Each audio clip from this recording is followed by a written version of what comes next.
Testing, testing. 1, 2, 3, 1, 2, 3.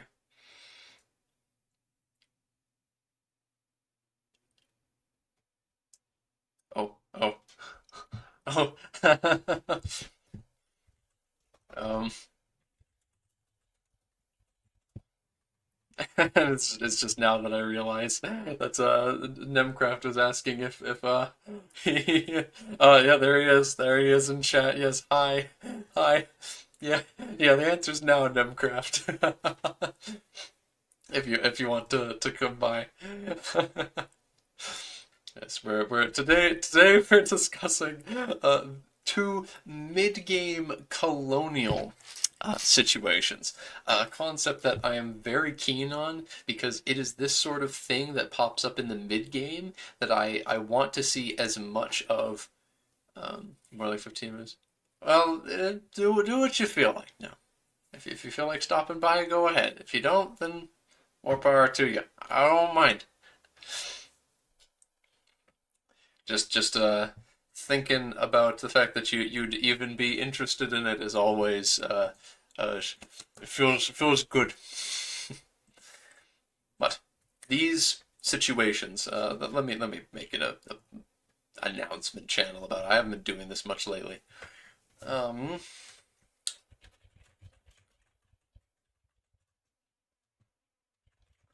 Discussing how colonies break free.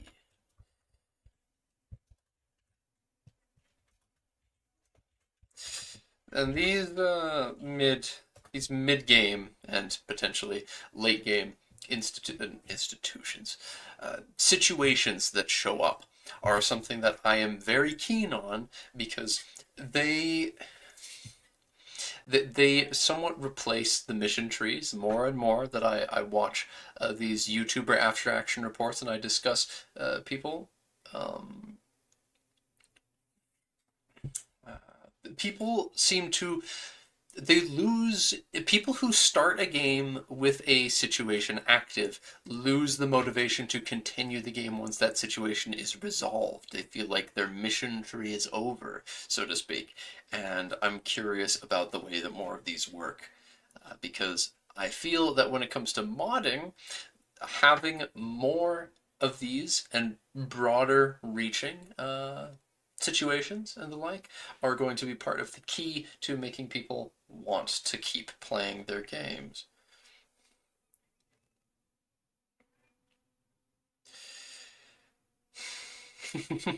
we were debating earlier. I'd seen a screenshot from here about the Pope colonizing, and people were debating about that. But hey, if the Pope colonizes, it just means more situations he gets involved in.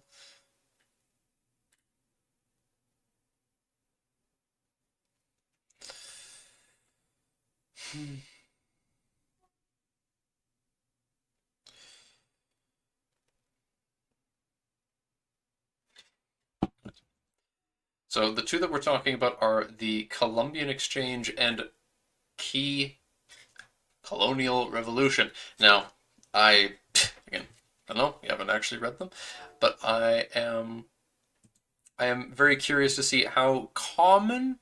If I doubt we will get any information on it, but I'm curious how common the colonial revolution actually will be because it seems to be a. If I imagine, I haven't read it. I imagine conceptually, it's probably a case of you're losing, you're going to lose harder. So I don't know. But the Columbian Exchange is probably something that happens for everyone. It's probably something where the as you something related to trade. But let's find out.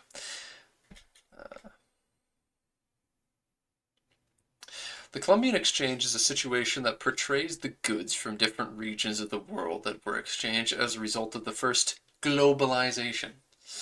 In our game, the situation may happen during the age of absolutism, so this is a late game thing. Not necessarily mid. This is oh, 16. I thought that it was later than that. Wait. I Wait, does mean, the technically, colonization happened Ooh. pretty like early on, like in the 15th century, but a lot of that was just getting over to there in the first place. It wasn't until a while later that they actually started like transporting goods in large masses. Nemcraft loud volume jump scare. Whew. When you change between your phone and your computer, your volume changes wildly. I see. I'll keep that in mind for later. But yeah, yeah. So the thing that's confusing me, I'm being hyper fixationist and just staring at the numbers and be like, well, what classifies as the mid game? I don't is 1600s to early 1700s mid game? I don't know. I actually would Uh, consider that the mid game, but to if be you're honest, Frank, because the thing is, the Columbian Exchange revolutionized so much about European society that at least for anyone playing in Europe, that would be a very like evident mid game.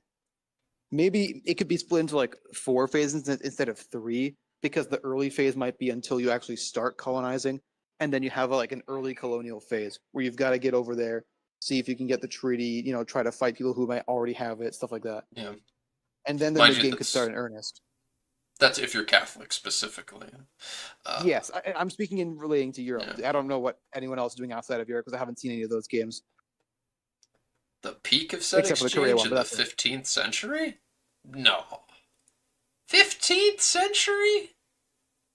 I mean, I haven't seen the situation yet, but I I forgot. Does 15th century mean like 1500s or 1600s? I don't remember that how mean this century stuff works. that means 1400s. Oh shit. Okay. Yeah, like I said, I don't remember that, but that's Yeah. pretty early. I don't think it's Oh, that early. 16th. He did mean 16th. Okay, so the 1500s is when it was at its peak. Um, hmm. Well, Hmm. I wouldn't necessarily know. I'm not an expert on the subject. I colonial plantation. Oh, so you're saying that yeah, 1500s is when the it was ramping up the amount of these plantations being developed specifically for mercantilism. Makes sense for France and England to do it within the 17th and 18th century. So the point is that not everyone did it at the same time because the 13 Well, yeah, colonies because didn't the goods got happen at the phased same in. time. Yeah. 13 colonies didn't exactly start popping off the same time as Brazil and Laughs in Roanoke. yeah. But New France was pretty early. They just didn't do much with it. It just kind of existed as a passive, like, we'll get some furs. They just kind of sat there because what else are you going to do with North America? Not much. There's not much Yeah. useful there. I mean, there's a lot you could do with North America, just not that part of North America. Oh, here we go. Oh, well, I mean, yes, of Not course, my because fault. that's You guys Quebec. chose to settle the frozen lakes. That's the frozen lakes. I'll have you know the frozen lakes are 2 provinces east of me, Manitoba. That's where you have all the frozen cold bogs.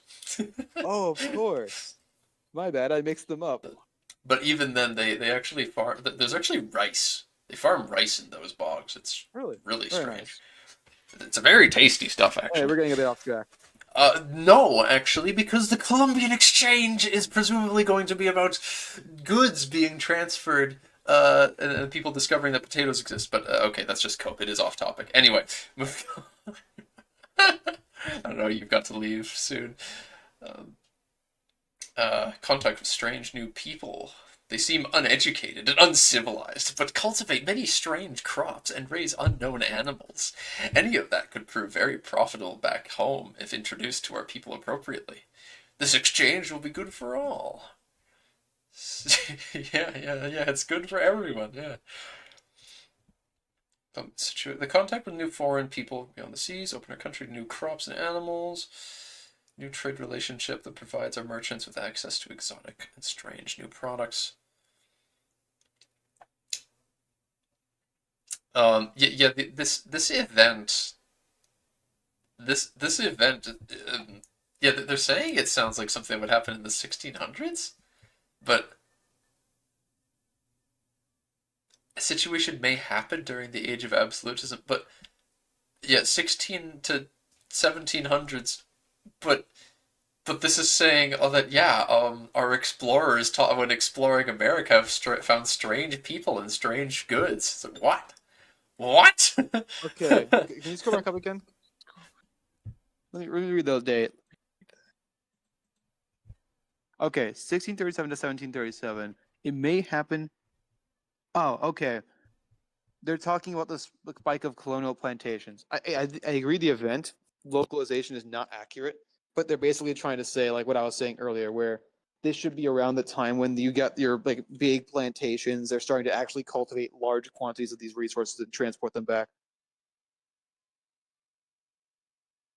Hmm. The fact that they're making it dynamic might mean that it's depending on like how your colonies are doing, how big But and how many of them there are.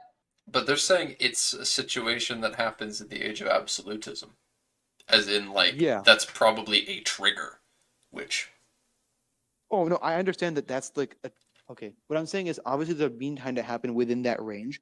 I'm thinking, partly hoping that when it happens in that range could be influenced. Like a lot of events have can be influenced by factors, right, to make it happen faster. mm, I'm meaning hoping that that if your colonies are bigger and more powerful, that might make it happen faster. meaning the age of absolutism starts and then it's just like ding, trigger instantly happens because hoping That's what I was smells. thinking at least. Frank says he loves you and your copium then. Hoping smells like coping. There's but always hope. but yeah, I think it is a little strange that it's something that if it's going to happen dynamically, that where it's going to be something that happens dynamically, um, but it needs to be in a certain age, so you can't then have like because We there's also don't even know what probably starts the age of absolutism, do we? no, but presumably it's going to be just a timeline thing. I don't think there's anything that causes the ages to happen in this. Like the ages will seemingly just end on a timed basis Oh, so normally. it's like you reach this date and then the Yeah, age starts. Okay. yeah, and like there's not going to be any case of like stalling out the age of Reformation as the Pope. Um, Damn, that's a shame. I kind of wish you could do that because that was one of the things I liked about U4, at least because it was a nice, interesting. What do you call it? It felt like the the choices actually had a big impact in that way. the dynamism was interesting, but it was only The for that dynamism, that's one the word I was looking specific for. age. Yes. It was only for that one specific age. And if it's possible, I would totally like I would love for our mod to make the ages have a fallback date where it will happen at this date. It will just trigger. Like if it doesn't happen by this date, then it'll happen. But we could experiment theoretically with making because we want to make the we want to experiment with making the different ages potentially happen. So you could Yeah. theoretically have a bar. It's like which bar fills up first wins. It's like you just keep track Hmm. of like whichever bar fills up first, and when one of those bars fills up, then the next age happens. I will say though, I do think Franco's right. Where I agree that I've said earlier that I do think colonization seems like it's very quick, almost too Mm-hmm. quick for people that aren't early. And I agree now that I'm seeing the Columbian Exchange, it really feels like in this game, because they wanted to go for as much dynamism, however you pronounce that, and Just like be different dynamic. outcomes as possible. Yeah, different as many different and dynamic outcomes as possible. But because they are pursuing this so much, it feels like nations like Portugal or Spain that should have an early advantage don't really get to utilize it as much. Maybe I just haven't seen the situation in Europe from that one screenshot, but I felt like that, especially after seeing the England game that in that one video where they just colonized the entire 13 colonies in like 50 years. Well, that's why I think that the AI um, and players just anytime you're an early colonizer, you're going to just own the whole new world immediately. I think that that's what the Yeah. problem's going to be. That is going to be See, too I don't easy know for if the you early to ones, just jump on it. maybe that's the case. I just haven't seen them play it. So you might be right. My worry is just that I think it'll be too easy for people who don't or shouldn't have an early head start. That's what I'm worried about. Hence, the Pope. Yes, hence the Pope. The Pope should take very long to be able to do something like that. Yes, I don't think the Pope and like Morocco should have a similar presence in Brazil, for example. Yeah, I will say that was too much Pope. I like the Pope being able to do that, but the Pope having and you know if it was just Brazil in that image, well, I'm sure we'll see that image later here. But if it was just the Pope in Brazil like that, I'd be like, well, that's kind of neat. I don't mind that. Why not? That's fun. But him also owning New France. It's like, he wants Quebec. What? That's where it becomes, this And yeah, is too maybe much. Spain just collapsed in that game. I don't know, but that just makes me worry, along with everything else we've seen. I think it's you see the fact that when it comes to colonizing, it's just a scaling cost, but you can keep doing it. So as a player, like you can tweak the AI, for example, to be like, don't colonize as much. You know, you can tweak them to be like, I want to do this much or that much colonizing. When it comes to coding, whether it's worth it to them in their eyes. But with a player, as long as they're capable of it, they can and will do it. So if you give the player the option to colonize early, there's a good chance that if they're playing someone like Castile, they'll just be like, I'm going to put a pause on construction of this stuff and just soar my colonies to the moon. And then, as a result, you'll be left with a situation where it feels really weird when globalization is not happening. The Columbian Exchange isn't happening, even though they own a ton of the New World. There, that's my rant.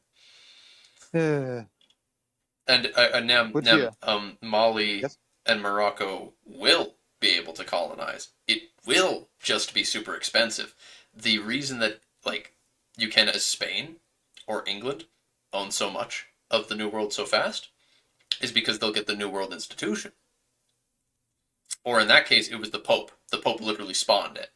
In some games, the Pope has just spawned the New World sure. institution for some reason, and then he just But does it yeah, instantly I wouldn't because that complain decreases the because in that cost. sense, exactly, that's how it should Hmm. be. That makes sense. Like it should be possible, just not feasible, or what do you call it? Just not meta, if that makes any sense, for lack of a better Yeah. term. You shouldn't be incentivized to go colonize as a nation that didn't, because there were several reasons for that. Right? Because the money was needed for other things that were more important. Hmm. All right. What does this all do? Start 1637. So yeah, the it started when the age flipped over, presumably. Okay, I like the idea of spreading all the spread goods by yourself instead of it just happening. That's interesting. You get to choose which goods get spread where. Hopefully, that's interesting.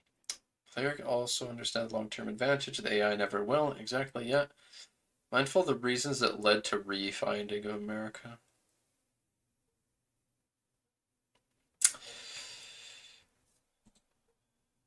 Goods of the old world, goods of the new world. Ah. See, that's what I was talking about. Spreading old world and new world goods. Mm-hmm. They are actually making this dynamic in the sense that you can pick which ones. So, This like, if you're a colony, you can choose. Oh, I want more tobacco over here because this is making me tons of money, or I might want more, like cocoa or something. I don't know. this is definitely going to be something that's fun to mess around with. This concept, I think, I think this concept is going to be very good for multiple stuff. Because we've first of all we've got an early game colonization situation in the basin, the Great Basin being recolonized. People could probably dynamically, as they're colonizing it, choose what resources they get to some degree. Hmm. But yeah, I mean here and yeah, we haven't come up with all that many different like fantasy crops and such, but it's something I intend to do once we've gotten sunk our teeth more into it, because it would be something that's really fun to you know, grab something from one continent and bring it to the other. Maybe bring stuff from because we've talked about the concept of having underground goods and that you can bring to the surface, Wait, Joffrey, and vice I just had a versa. really interesting idea. Mm-hmm. What if you were playing Yuan China or Ming or whatever, like in EU4, right? Mm-hmm. And then You go colonize California. You hear me out, and then you do you get the Columbian Exchange and Yeah. start bringing silk to the New World. Is it on here? I don't think it is, but I'm hoping that they might add it later because that could be so interesting if you Horses, could include like Asian goods. olives. Horses, olives, rice. Sugar? That's sugar. What is this?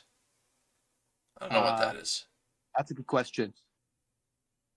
Maybe like they had salt in the New World, right?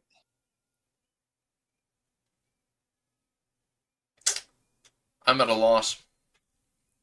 Just cotton, I'm sure they'll explain it later if we scroll coffee, down. wine.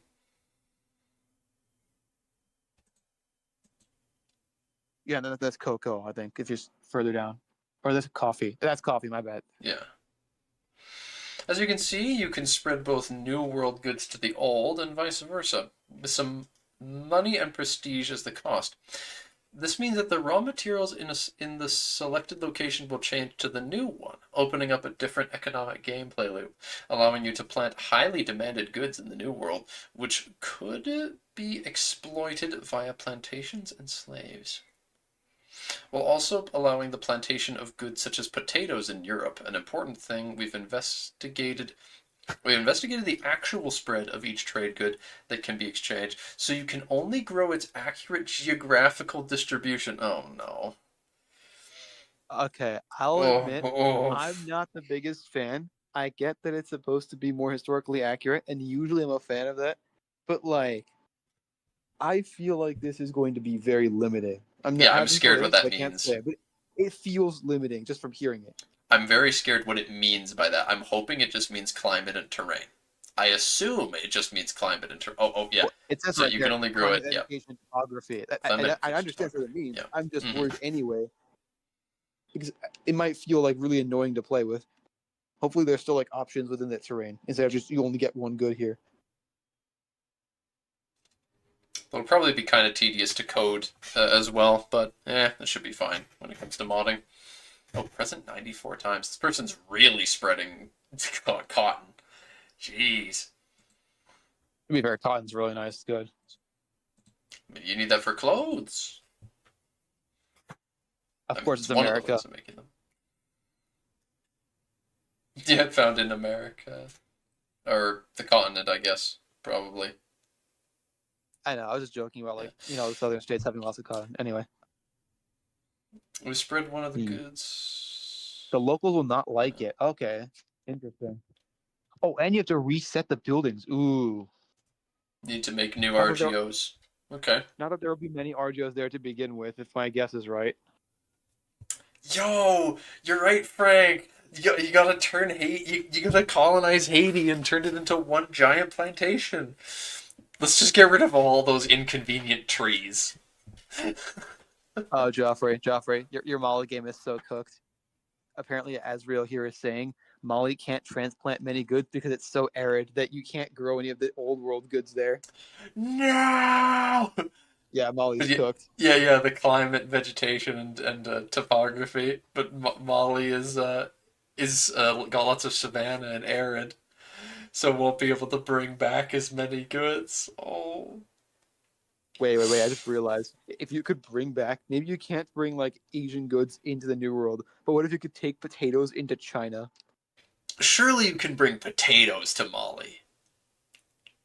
Surely you could grow potatoes and coffee, right? Potatoes can grow anywhere. Have you seen those things? Yeah, yeah. But yeah, in Mali, because the heartland of Mali is much more arid and savanna, but the coast is tropics. The thing is, I don't even know if you'd want to get rid of a lot of the goods in Mali because Mali has some really nice things like ivory. Well, I assume you could. I'm just assuming you can't get rid of those. I'm assuming it's only the vegetation ones, but I don't know. Like I wouldn't know either. But let's go down more. Oh, Select good to tobacco. I spread. forgot tobacco's a New World good. Yeah, weird, but it's true. Only it was never discovered at all. Okay. No, you can get rid of iron. Silver. You could get rid of the fucking silver tile. Here, let's just plant some taters here. They better make the AI actually smart with this. If I see the AI removing their gold and silver and like whatever, I'm gonna be so mad. That lead or iron mine. I'm not feeling it. Let's put some corn there real quick. Yeah. Getting rid of wild game horses and sturdy grains. Yeah, that sounds about right. I don't know how valuable livestock is one way or the other. I imagine it's got some use. I think that livestock is probably good to keep around because of it probably has a variety of uses. I Um, will say, I think wild game is going to be the what we were talking about in the joke video with trees, where wild game will slowly vanish, and you're gonna really want it by the end of the game. that was I so genuinely funny think wild though. game is gonna just disappear over time because that's what happened in Europe in real life. There were some people that believed that too. The whole tree thing. There were people that I watched wish it that was video. real. Honestly, that would be an amazing mechanic. There were people that genuinely believed that it was true that as the game goes on, the tree tiles would disappear and trees would become a commodity. Everyone fights over the Amazon. Uh, Metagaming before EU5's even out. Yes. Um, Apparently, livestock is used for. Okay, I understand livestock is used for leather for leather. At a armies. certain point, who's still using leather if you're making professional armies? Still, yeah, yeah. Leathers. You use that for all sorts of equipment for armies. Okay, Lots of straps and all the different there's lots of different pieces of clothing and weaponry that require that okay, stuff. You can't just replace it with cotton. Yeah. interesting. Hmm. Um, but yeah, I figure that you can replace that aspect of livestock with wild game, which is just kind of what you're dealing with in the new world. See, I But assumed wild game was gonna be for like high quality stuff, like fur hats and all that. no, it still gives you the same resources because Okay, you will get wild game and livestock, and they're both things that you can turn them both into like leather. I see. Fur is a separate resource? Is it? I feel like wild game should be part of like, and fur should be part of wild game, right? I didn't remember that fur was different, but you're right. Yeah, wild Why game would and fur be fur are separate? separate. Yeah, because the animals that you hunt specifically for furs are different, and you use the furs. Yeah, you use the fur as the production method differently. Wild game Okay, is basically only the food. I'm sure there's a way that there's got to be a production method. I swear that there was a production method that turns it into leather, which would still be shitty. Pretty sure it was shitty, but I swear I heard that or read that. But yeah. Rest in peace, elves. I guess any of your fantasy mods out there where people are you got your elf maxing, then it's not going to be very good. Remember oh, something like that? Joffrey, Yeah. Yeah. elves and ripped dwarves. Remember we talked about Eminar dwarves earlier. All the fantasy races are getting screwed with the EU5. Well, the dwarves have a different problem. In Anbanar, the dwarves are fucked because Oh, I know Anbanar's it's a written different power. They themselves both into a have corner problems. with that. With the fact that there's not enough population of dwarves, the dwarves are just going to suck. Because there's not enough, like, you can't even make use of the population mechanics to be like, as a dwarf in Anbanar, recall the diaspora to bring all the dwarves from the What various diaspora? surface They're all places. dead. Because there's not enough of them, yeah. Like Yeah. that's something that happens in at EU4, but there's not enough of them to be impactful. So in EU5, when playing as the dwarves, it's going to, instead of it being a case of you scaling sky high, starting really weak and rebuilding your holds and it being super epic, it's instead going to be a case of you're conquering these holds and they're all full to the gills with goblins that you And Joffrey, are i- i- killing. if you think that's bad, imagine playing as Vanale in EU5. Vanale will just die. Oh no. Yeah, You're Vanilla is you're killed. You right. can never play as him again. Vanille's even worse. Vanille doesn't even work.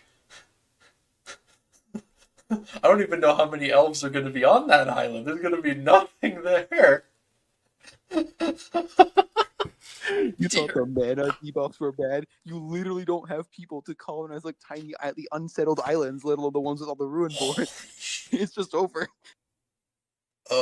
Yeah, the dwarves are gonna suffer, but there's the catch. The thing with the dwarves is at least the dwarves, when they're colonizing and conquering stuff in the caves, will have goblins to subjugate and force to work for them. They'll at least have pops. They're gonna be terrible pops. They'll hate their guts, and you'll probably get even more disastrous stuff to make you want to kill them. But you know, Meanwhile, in Elnar, Ruinborn? What Ruinborn? yeah, exactly. Uh, that's Yeah, I'm like crossing my heart and praising Lord Jeebus Christ and atheismo in equal measure for the fact that we thought about it and decided not to make the dwarves in our setting in the classic case of we must retake the realms. The dwarves were once great, but now they're not. We must reconquer what was lost to the Yeah, at least there orcs. actually is a dwarven empire that exists on the map. That is nice. There's a couple. Yeah, there's a couple places on the map where there's actually like competent dwarven realms, and then you still get the shitter dwarf gameplay scattered around, but that's different. Yeah, the goblin, But the I orcs, think it's time for me to go now. okay, okay. Have a good one. See you now. Sorry for derailing it, as usual. Bye.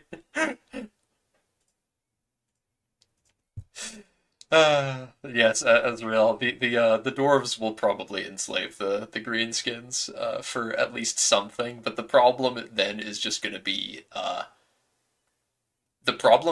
going to be that there will be too many, like, because the dwarves won't have enough dwarf population for it to be actually like possible for them to accept many greenskin cultures, because the cultures will despise each other, so it'll be more expensive, and also there will be vastly more greenskins in your country than dwarves, so it'll be more expensive then as well, and as a result you basically just can't accept them. You'll accept one maybe greenskin culture and that's it, and those will be just like the honorary dwarves. And from there on, you will the rest of them will be horrendous.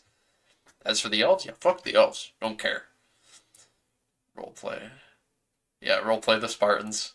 Exactly. You got to prop up your tiny warrior caste with just a massive amount of slaves. Where have I seen this before? Chaos dwarves. Every dwarf is going to be the chaos dwarves. uh, But yeah. As for my own plans, that's not really going to be as much of a subject because our own mod plans don't really involve that dwarven reclamation thing. The underground in our setting is going to be much more parallel to the surface gameplay. It's not going to be completely different like that. It's going to be similar, but with different mechanics instead of being a whole different thing. Hmm. Castile. So yeah, maize. Changed raw good to yeah, corn, I guess. And it decreases your prosperity and the decreased maximum labors. So because the RGO was destroyed, so maximum number of workers is gone.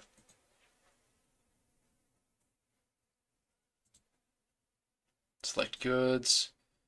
Cotton, horses, olives, rice. That's rice, and that was sturdy grains. Okay. Wow, I can't wait to spread sturdy grains to the new world. Golly gee, such a useful thing. I am totally not only going to spam rice out the wazoo every chance I get, and I want to actually spread a resource for farming food.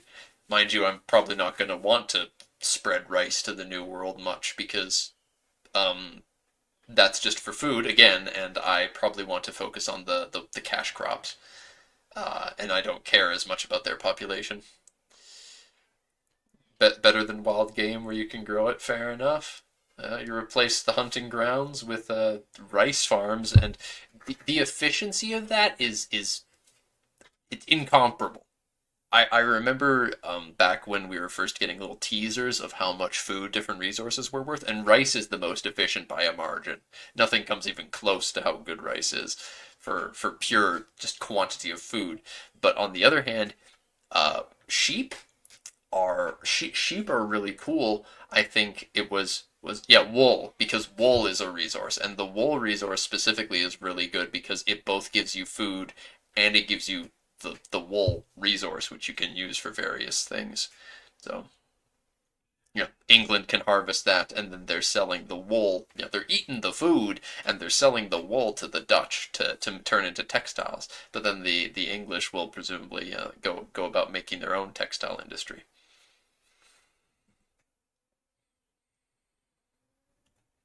Choose a location. Chile dies. There's the wild game. Get rid of it. Get rid of the wild game and the medicaments, maybe. I don't know. Fiber crops, maybe. Maybe fiber crops isn't that worth it. Uh,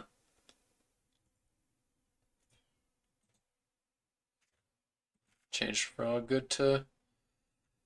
Mm, changed the Well, that's weird. They changed the cotton.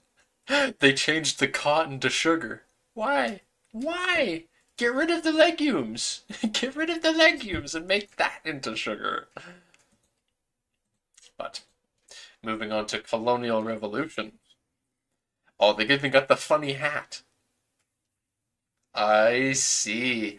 Oh, so I'm just reading the words colonial representation and no representation. They're like this is literally just going to be a like on or off switch, isn't it? It's going to be a case of like represent the colonies in parliament. Yay! And if you represent the colonies in parliament, they'll be happy and they won't revolt. Yay! The colonial revolution is a situation that may happen in the age of revolutions, so after 1737. It may trigger if you have any disloyal subject with its capital in a different continent that embraced the Enlightenment institution. And while the policy for colonial representation law is no representation. Oh, really? Really? So it's also it really is just a case of I don't want this to happen. I don't want colonial revolution to happen, so I'm just gonna pass the law. Representation in the parliament. Yay! This better give a terrible penalty. There better be some significant penalty for giving them a seat in the parliament. Otherwise, why would you not just take it? I know this is EU4 brain, but after 1700, we've already stopped playing. It's true. They're trying their best here to give you reasons to keep playing, and from what we've seen, a lot of YouTubers do keep playing longer into the game than they would with EU4, specifically because of the situations. So I think they've been making a really good call on that, where these situations actually do make people want to keep engaged in the game. Like, because it evolves over time through this dynamism, and the pops actually add to the game a lot as well for the purposes of having goals to look for other than just click development button. Yeah, the new building system too. But there's all that, sure, but that doesn't mean that people will actually want to consistently play into the late game. They're incentivized to try and tell people about it. That's true. They are as sponsored actors incentivized to tell people uh, that the game should be played longer. The main dissenting opinion that we've got is Ludi, and Ludi it no longer has access to the game, so you could surmise that perhaps he doesn't have access because he's critical, or most likely because he's not a very agreeable individual. Sorry, Frank. I know, I know. He just doesn't seem very pleasant to talk to me. I'm sorry. I know you get along well with him. That's fine for you. I just don't expect I would.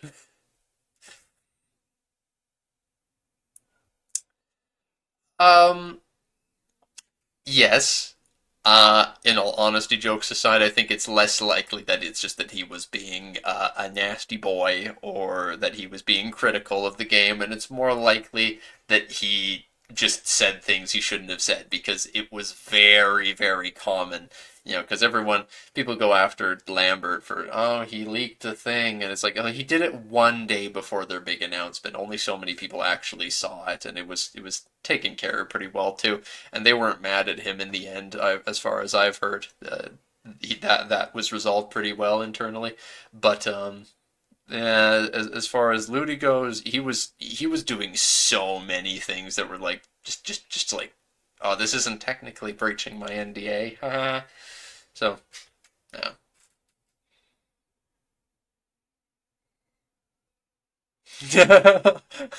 Well said, Rasak. Well said. Lambert made a mistake. Others were being cute. True, true. Uh, they ruin a good thing for the rest of us.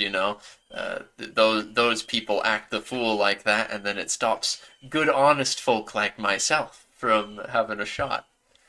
But makes no difference in the end. I've got plenty of work I can do on my mod before the game comes out anyway. So, colonial representation. Yeah, no representation. Our own influence on the land we govern is determined by the whims of our overlord.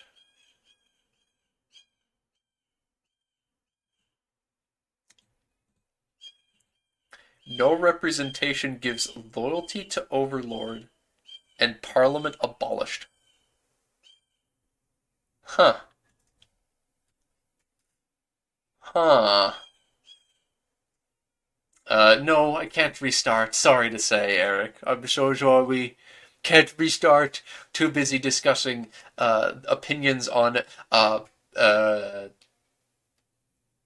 taxation without representation, and how I am looking at this and thinking that there is no way there is no way that this isn't just a tick box to win button, because I can't see anything here that makes um that makes me think, oh yes, I as an overlord don't want to give representation.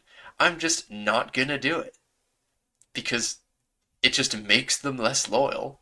Having no representation makes them less loyal, and is one of the triggers, because you need to have no representation for them to be capable of causing the colonial revolt situation. Nope, you can't scroll back to the start of it. I'm sorry, it doesn't let you do it. You're stuck with us now, Eric.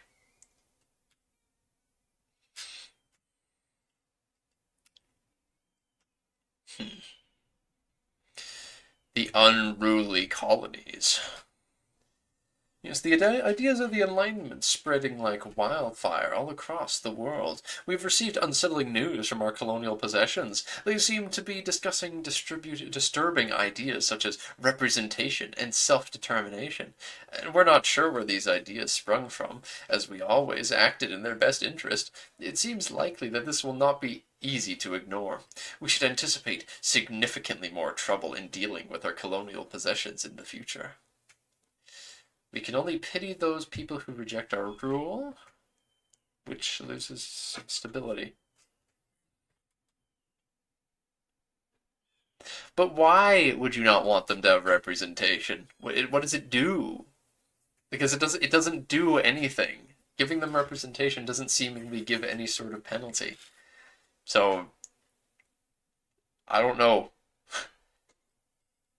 But in this situation, it's possible for a colonial subject to form an IO of like-minded colonies trying to pressure their overlord into rescinding control over them or achieving independence indirectly. So The ideas of the Enlightenment have found a receptive audience in the colonial nations of the world. The ruling elite of the colonies, deprived of political involvement, have taken a liking to the ideas of liberty, equality, and representation. Naturally, these ideas clash with their current status as a subject to their colonial overlords, which exist only to satisfy the demands of their metropolis.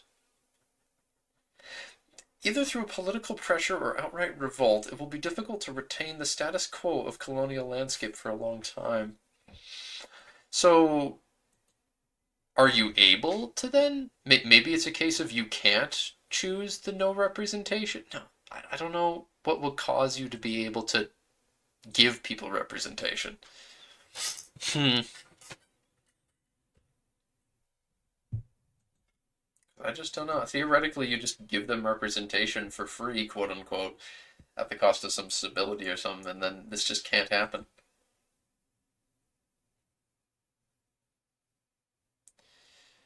For the Overlord, the Situation panel may show its colonial subjects that are part of the situation, and they will also have actions available to restore the former colonial order. So it's not a case of nearby. It's not a case of nearby colonies. It's theoretically all the colonies of a single, yeah, all the colonies of a single overlord can get involved in this together. It's got the Boston Tea Party image. So there's 3 colonies there that are involved in this, and you can, okay, so when it happens, when the colonial revolution happens, this is how you can give them representation, because you have a main action, grant representation to colonial subjects. So you can just look at one of your subjects and be like, all right, here, have representation.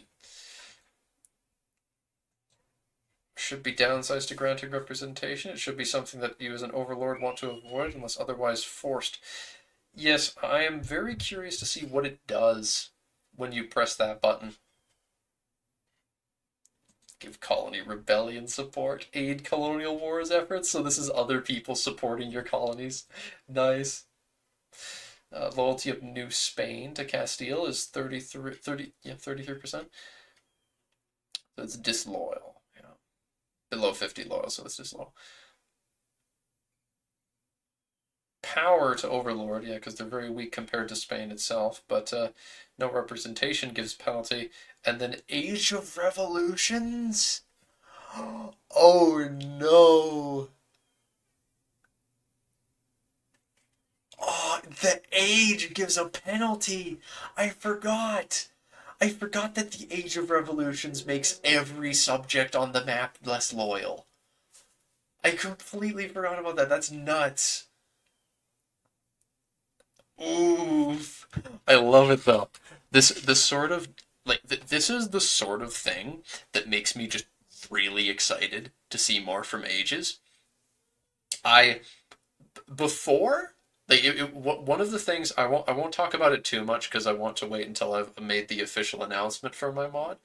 But one of the things that I want to try, me and my team want to try when it comes to working on our own EU5 mod is making our primary focus situations more that is the thing that we want to focus on, and we want to just load up the game with them and the different ages and situations. And specifically, these, like, you get all this dynamic stuff from the different ages. We want to really try messing around with that and seeing what we can get away with. I don't know whether our goals will actually be possible, and I won't talk about it too much here right now. But we have some stuff that might be a little crazy that we have as goals, but we'll have to see if it's actually possible. Continuing on, though, I don't want to hold it up here yapping about very cryptic stuff. And yes, EU5 in general does, in fact, have a great big emphasis on situations. And yes, we're all very pleased at that fact. It's something that in general, as I've seen more and more footage of people, well, not footage of, but people talking about the game, the after action reports.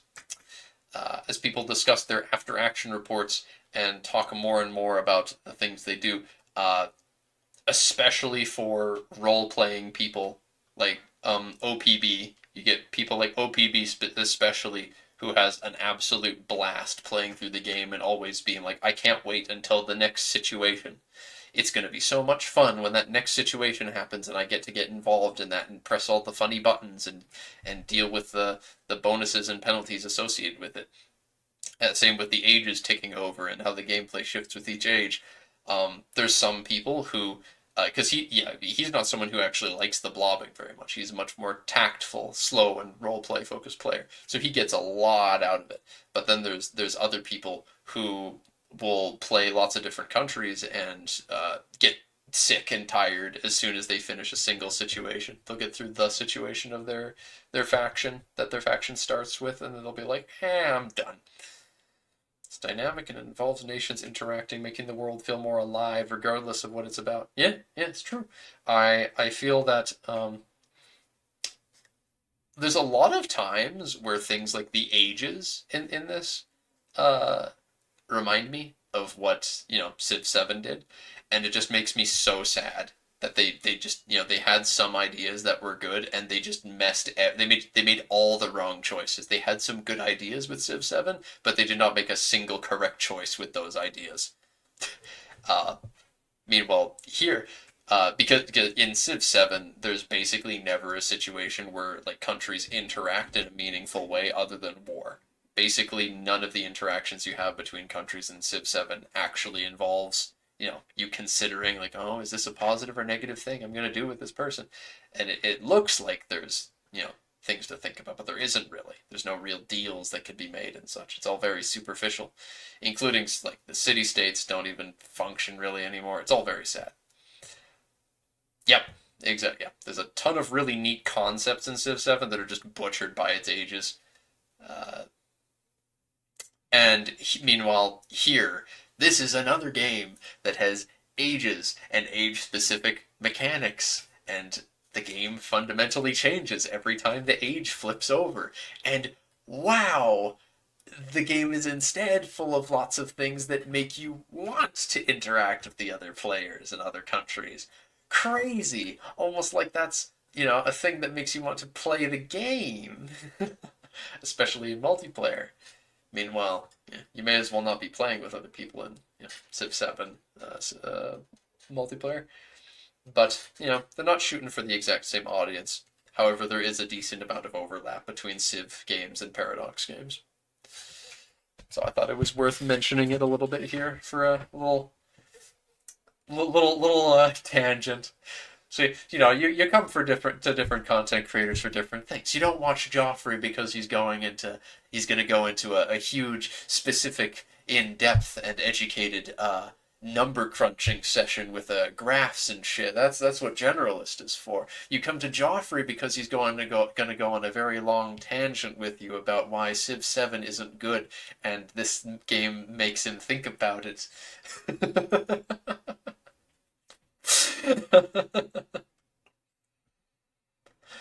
It's like the game has smooth age transitions rather than three cut-up experiences roughly welded together. Yeah, it's true. It's true. I do really like that concept with it. I really like the notion that they tried with people don't always finish our game of Civilization, so let's try and divide up the ages so you can really easily be like, oh, we're gonna play this much for this session, or we're just gonna play this age, and you can start in any age you want, and you'll feel good. You'll be like, oh yeah, this is fine to start in any of these ages, but the problem is that they feel too separate. There's not enough overlap because there's basically nothing. It's basically a new game every time, and yeah. But yeah, they try to change all the time, but not always good. I don't know. I don't know if I'd say they try to change but never actually change. I think they do change. Civ feels very different the last three games, but anyway. Like, yeah, choose country, vice royalty. I wonder. I wonder with vice royalties, do you only have one type of colonial subject? I assume so. That you just like you create a colonial nation and it turns them into a vice royalty. But maybe there's a tier. Like if a colonial nation's big enough, they can rank up because like maybe this is duchy or something rank. You can have different tiers. I don't know.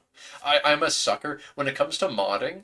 I used to before. The fuck are people launching homemade fucking fireworks down the street? But yes, flavor names. Before I went down the path of like I Joffrey am going to start my own mod team. I was really, really big into flavor names. I was super into looking through CK3's code and figuring out all the different hyper specific ways that you can cause different names to show up for countries, like names. And like I did shenanigans like and any of y'all who've played Realms in Exile, Lord of the Rings Realms in Exile CK3 mod, I one time sat down and decided, all right, crack knuckles. All right, Joffrey, today we're gonna do some stuff for the Dragon Knights.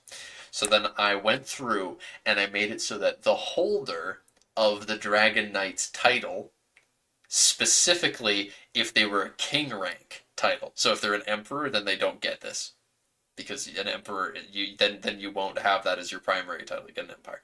I mean specifically if you hold the Dragon Knight's title and you're a king, then you get referred to as the Black Dragon.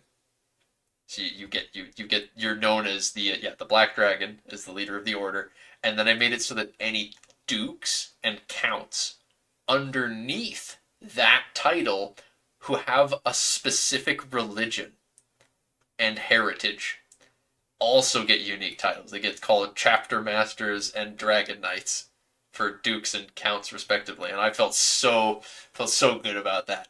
Even made it so that the person who you can check to this day probably if you play as the dragon knights in Realms in Exile and you look at your court chaplain, so your learning character in your court, that character gets called a librarian as a reference to 40k. Because the whole the chapter masters and you get your librarians. Funny cheeky 40k reference. No one notices it, but people who do were in on it all from the beginning. Anyway, moving along. The point is just to say that I notice things like this when it comes to tighter fervor. I know I really like title flavorization. I love the things that make a country get the name it gets or the ruler gets the name it gets. So I love looking at the vice royalties and be like, what countries get these and why? Why are they called that? I wonder if I can change that. So perhaps a colonial nation of, or if they're a colonial nation that's a subject of someone with this language, I'm going to be doing this, by the way. I am fully going to like every language in my EU5 mod is going to have its own title flavorization, and for like their it's like oh for county, duchy, kingdom, empire, all that. I'm gonna have unique title flavorization for all that shit. And then I'm also gonna be like, oh yes, and then if you're a vassal, make sure yes, all the different vassal types they need to have different title flavorization for those as well. So this is all a huge tangent I'm going on just because I see the title vice royalty. So now I'm like, maybe specifically Iberians refer to them as vice royalties instead of governors or something? Do the English call them governor generals, perhaps? Who knows? I don't know. But um, I'm curious, and I will spend much time. I'll be like a pig in mud. I'll be rolling around like a pig in mud once I get my hands on the localization code for this. I'll be just sifting through it. Look.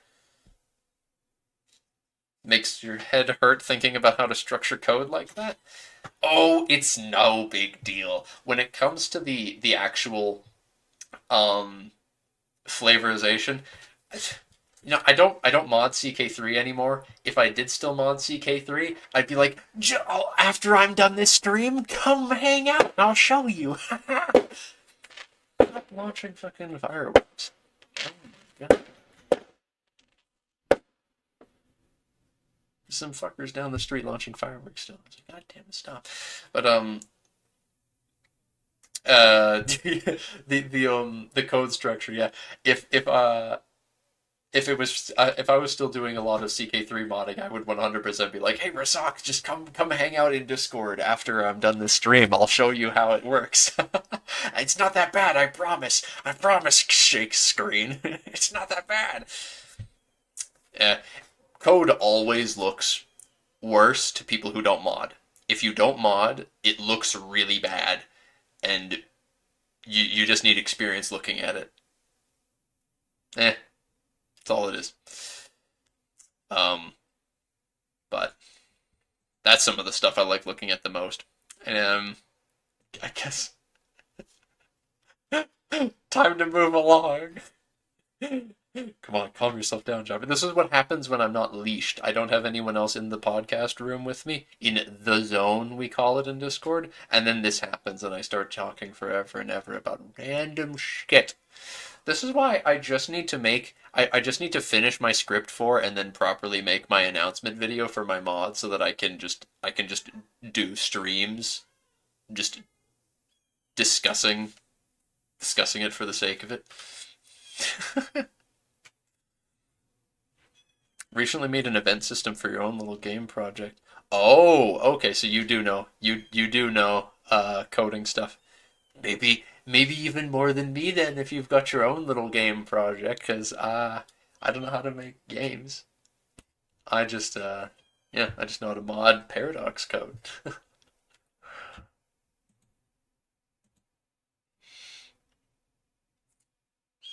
Hmm. Yeah, there's some downsides, I guess. So, representation in parliament, they become more loyal. Overlord can't recruit regiments in their lands. They can't build ships in their lands. They can't build RGOs in their land. They can't build roads in their lands. They can't build buildings. So,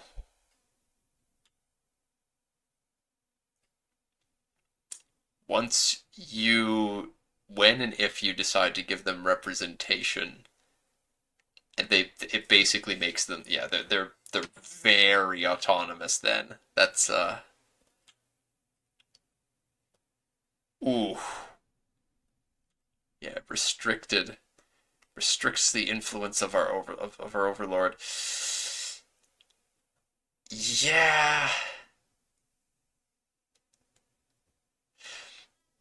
At the same time, as a colonial nation, I probably want my overlord to be able to build this stuff. I highly doubt you lose any trader tax income. That's the thing, because this seems like stuff that oh weird, that's a weird color. If I'm playing as a colony, I want my overlord to be able to do all these things. So this like I like the concept of this, but I don't think it should be the only thing. I think it should restrict the taxes. I think it should restrict the amount that they can be taxed to. So you can't design them to give you raw goods and buy your processed goods. How do yeah, you can't. Mercantilism breaks down. What will we do? This is ridiculous. Establish a goods act. Okay.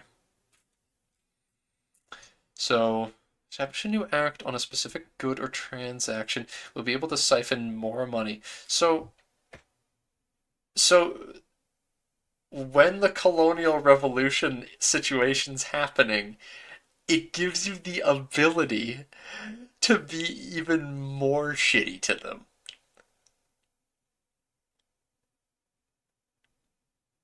Wow.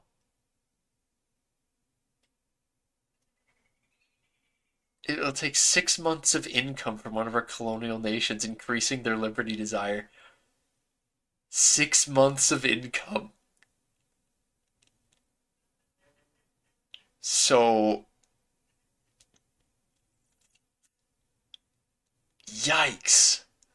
I mean, hey, if my colonies are planning to revolt, if my colonies are planning to revolt and I don't plan on giving them representation, you may as well establish Goods Act at that point and just make things even worse for them. So I can understand the concept behind this. There's either give them representation and just end it, or establish a Goods Act and just flip them off and say, yeah, what are you going to do about it?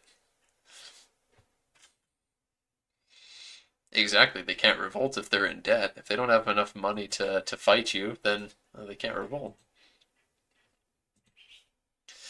And as a foreign power, you can directly intervene in the situation with these actions.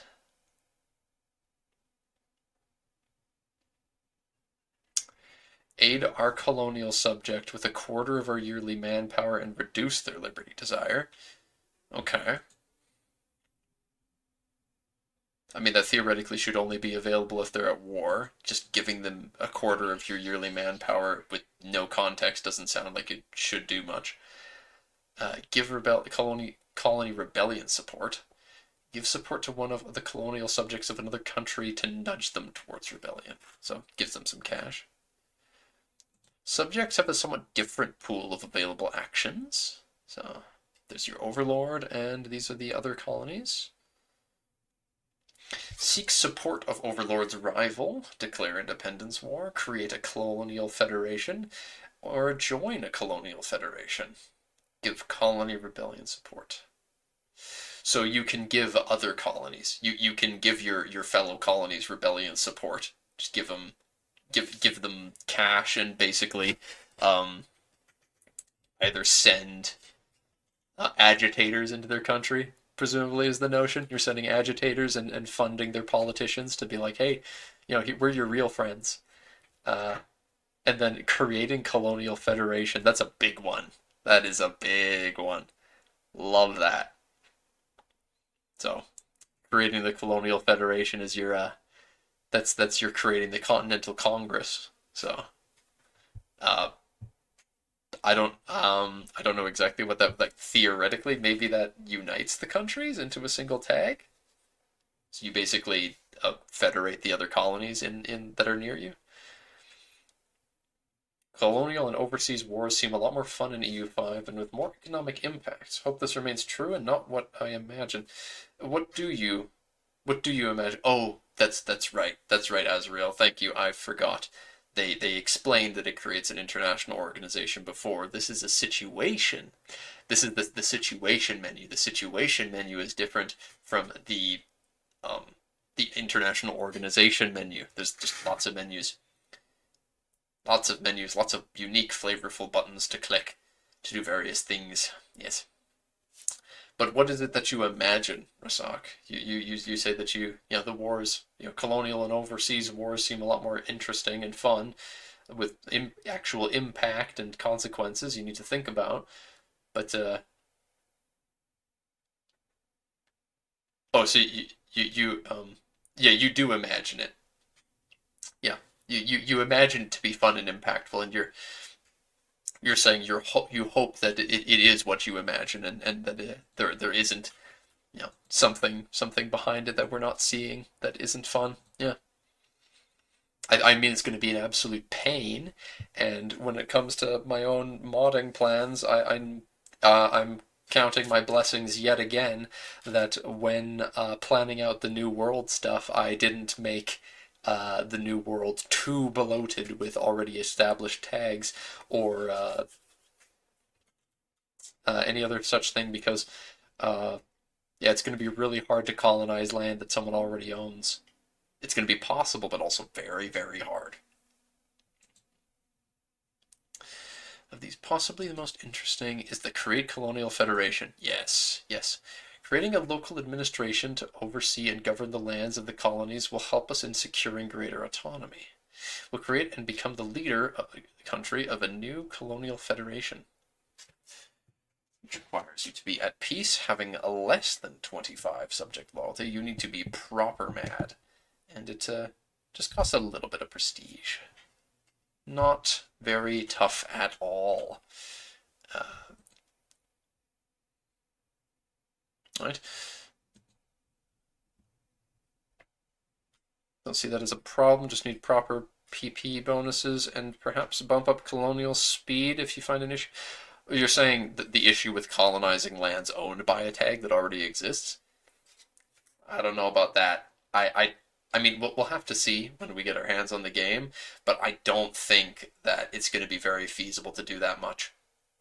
Uh, we'll have to see for sure, but I suspect that it's going to be rather uncommon that you can actually do that.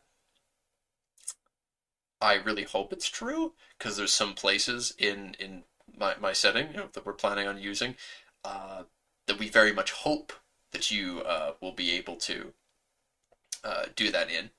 There's some places that we want people to be able to play in beforehand and have like AI games as well existing there that you can show up and oh well see what interesting things have happened and then try and colonize it without having to actually declare war. The ideal gameplay between Overlord and Colony should be the colonies push towards autonomy and eventual independence while the Overlord wants to keep them in the fold. Yes. I mean, it's gonna... Um... Hmm... I think it's probably going to be a case though where when you're as a player you're probably just going to like immediately when the Age of Absolutism happens or no Age of Revolutions happens you're probably just going to give all of your um, colonial subjects representation if the event ever happens, and otherwise you'll just I don't know improve relations with them. For me, I'm a Diplo enjoyer. Diplomacy is my favorite way to play uh, Paradox games, so I'm probably going to have a ton of vassals throughout the game, and as a result, we'll probably have a lot of bonuses to vassals, and my colonial subjects probably won't get as mad at me as they would for other players as a result of that. I won't be focusing as much on admin or military bonuses, and instead focus on the vassal swarm.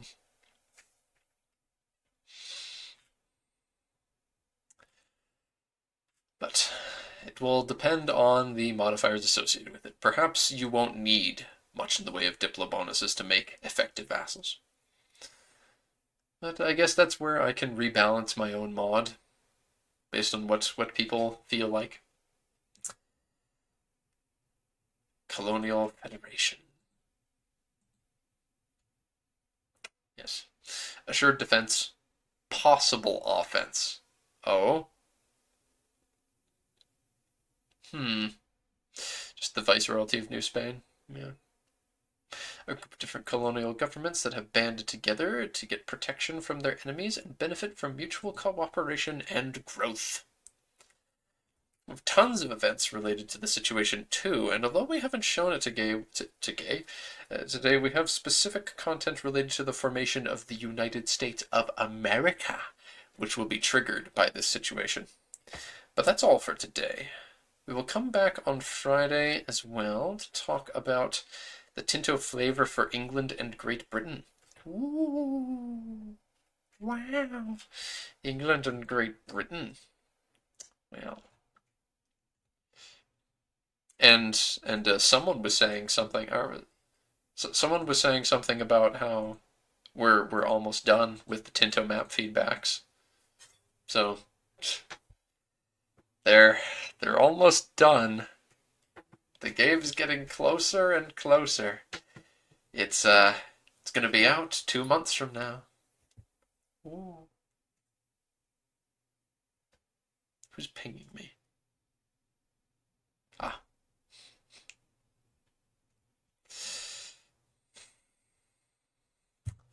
Forming the United States of America. That's what I said, Frank. I said it once, I say it again.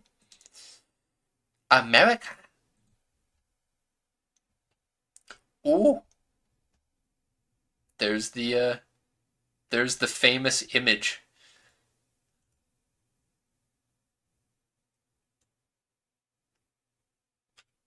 Who the heck owns the who owns Haiti? Huh. I wonder. I don't know who that is. I can't really read it. But yeah. Uh, England, Portugal, and Papal States carving up Brazil is great. I don't know who it is here that's in blue owning all this land in yeah, northern South America. There's actually some Sunni people in the 13 colonies? What? This also the other thing about this image that's funny to me is that there's a whole 21,000 Sardinians and there's a bunch of Ligurians too. And I was led to believe that there's basically no migration to like between markets. But yeah, like there's got to be ways that people migrate to the colonies.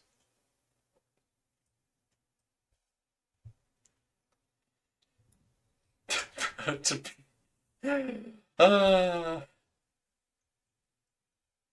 uh, yeah, here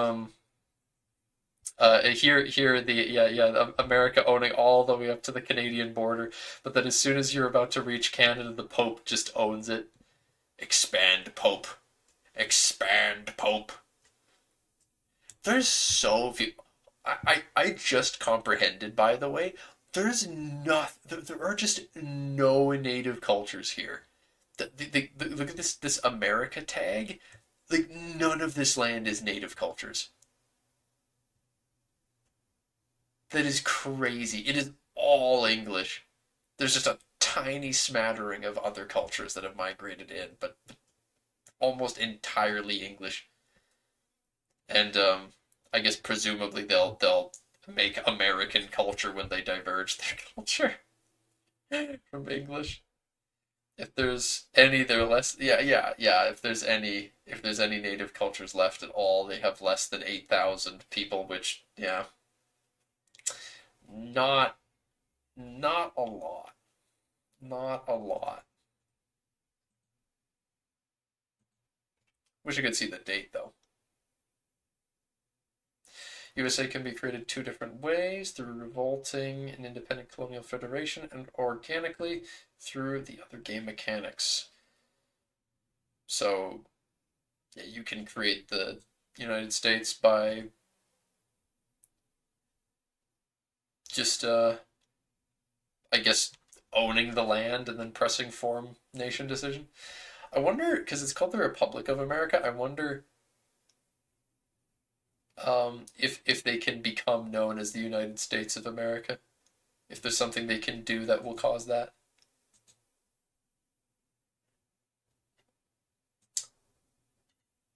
Mm,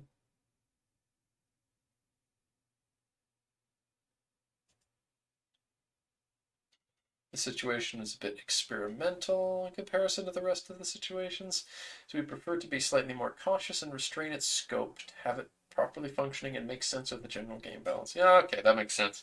Because the Columbian Exchange thing, if you make the Columbian Exchange happen over too long a period of time, then I guess the idea is that too much of the world will be just replaced with different trade goods, and you want there to be some of that, but not too much.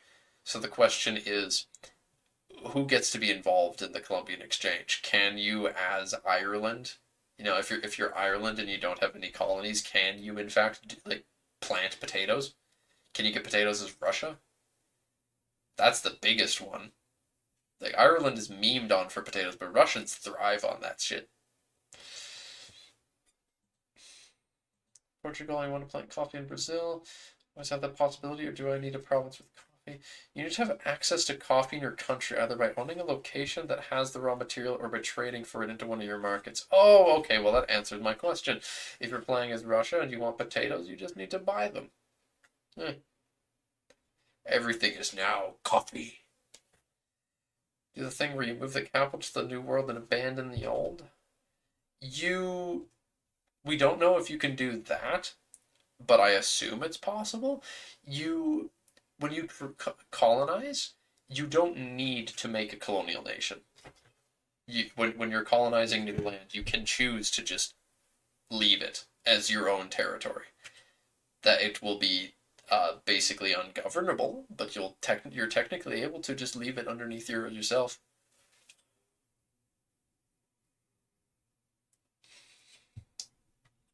Yeah, it will be quite ineffective, to say the least. It will have terrible control, just absolutely abhorrent control, and you will have. In fact, I don't really see a situation where you can feasibly make it work because when you're colonizing the new world and that new territory that you're colonizing is not going to have its own market, and because it doesn't have its own market, you can't be building stuff there. So theoretically, you would need to. I mean, maybe if you set up your own market. I don't know how that works, but theoretically, if you then set up your own market, you could make that happen. But typically, what's going to be happening is you're going to just be setting up colonial nations because when you make a new colonial nation, it gives that new nation a free market. So,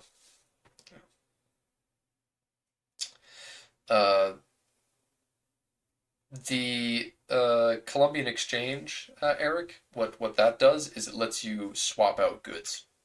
You can swap out goods in the new world for stuff from the old, and vice versa.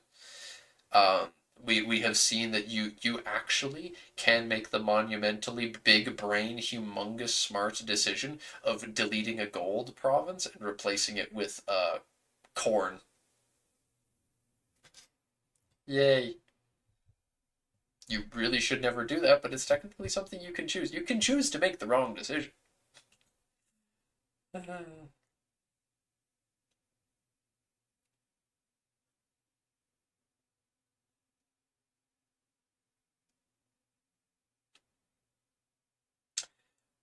Well, they just said here that yes and no, because yeah, they make it player driven. They make it player driven how the Columbian Exchange works because realistically it should mostly be the estates, even though there was some state driven stuff. Most of it would have been estates in real life, but if they make too much of it estate driven, then the player won't have much agency in it, and you will get pissed off when the AI remove your AI estates remove a resource that you want and replace it with a wacky tobacco. This way, since it is player driven, you will be perfectly capable of making the very smart decision of turning the entirety of Brazil into a coffee plantation.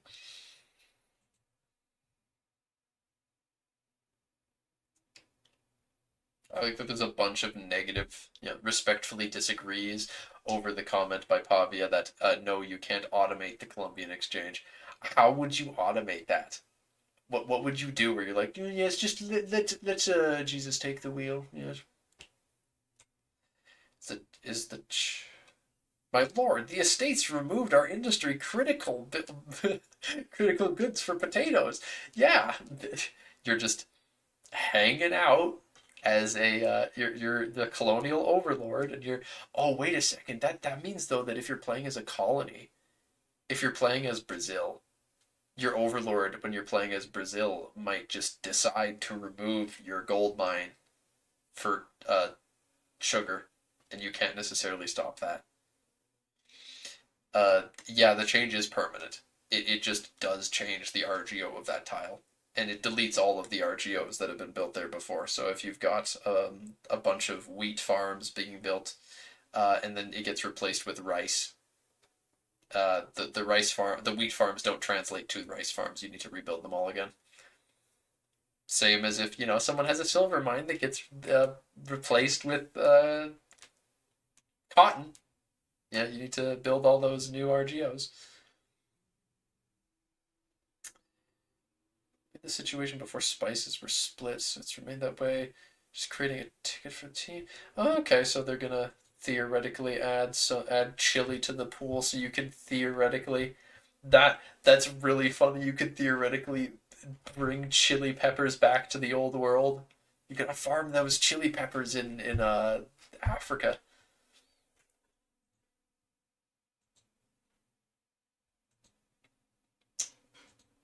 Where can be the okay? Good, good. Where can the potato be transferred to? I really wanted to see that.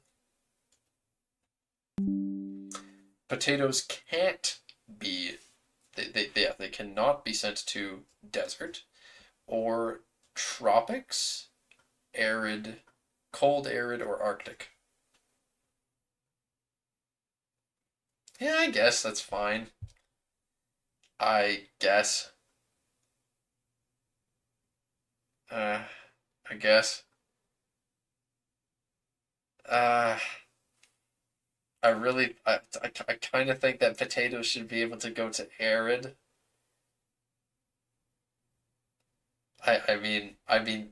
That's where I live, but yeah, that's their call.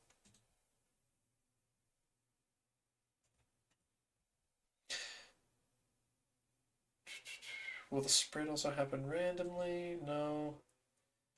AI countries. Yeah, it's all driven by countries. And yeah, old world countries that don't have a colony can still do the Columbian exchange as long as they trade for the goods. Angry Scandinavian noises, no Arctic potato.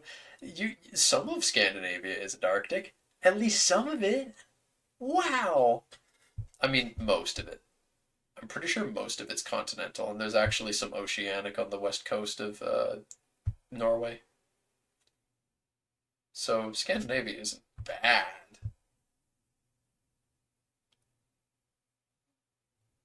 Necessarily. It's just not very good.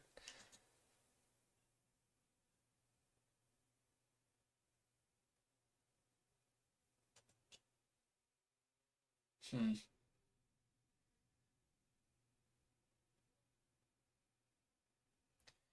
Most is actually Arctic? Oh,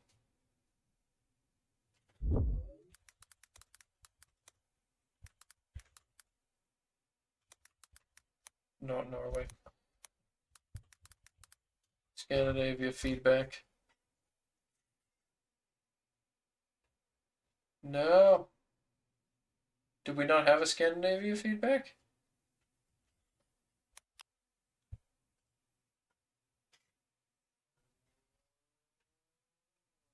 I guess we don't have a Scandinavia feedback. Okay. So, this is bad. I'm gonna be real, this is pretty bad.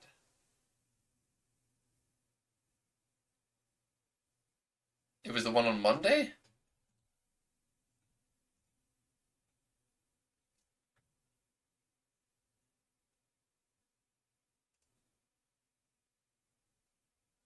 Well, well, well. 18 new locations. Rename some locations. Lubeck, yeah. Sumanusko has been renamed to Muinosko and rework the distribution of some religions. Total review of vegetation and shit. Okay. Countries. They still have. I love Sweden with its shitty little colonial outpost.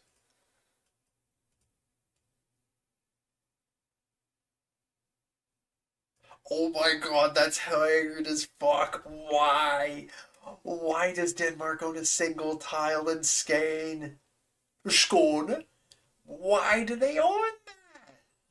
Denmark, no.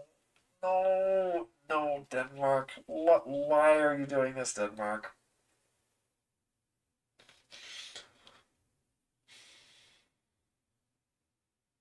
I don't like this. I don't like this. Oh.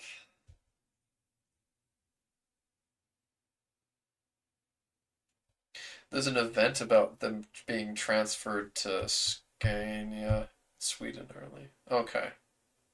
Yeah, they get sold in the event. Norway's holdings at the start. Yeah, Norway's got Iceland. A little bit of Greenland still, yeah. Oh, they changed Balliol's color to be a based color. I love this.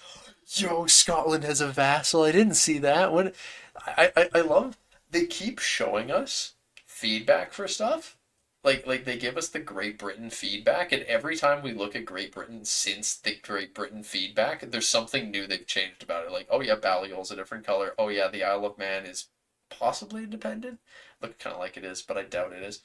And apparently Scotland now has a vassal. That's because I know the Isles are a vassal. That's a different tag. I know the Isles are a vassal of Balliol, but I think that color there shows that there's now a vassal of Scotland in the Highlands.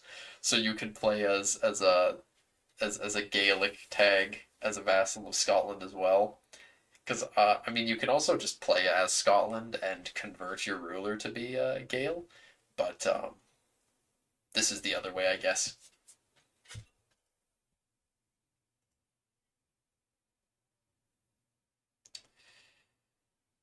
Cool graphic asset, the Dynasty map mode. You can see all coat of arms. Dynasty map mode. Huh, the of Bialbo.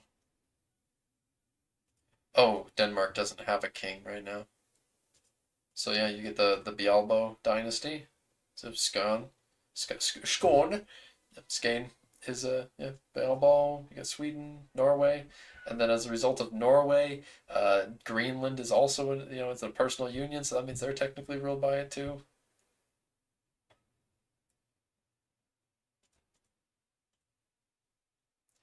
Kingdom, kingdom, kingdom, kingdom, kingdom, kingdom. Even Skane is a kingdom tier title. Lots of counties underneath the Teutonic Order. Yeah, the Teutons, the Teutons are also a duchy. Monarchy, yeah.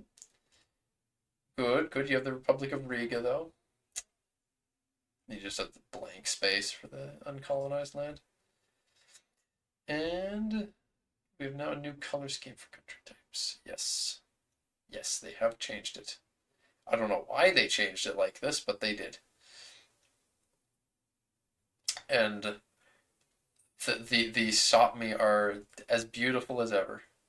I Sopmi, my beloved.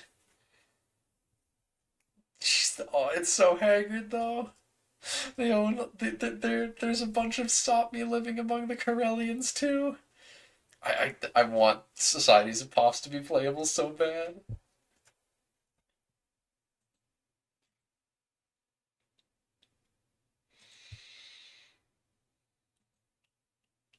Yeah.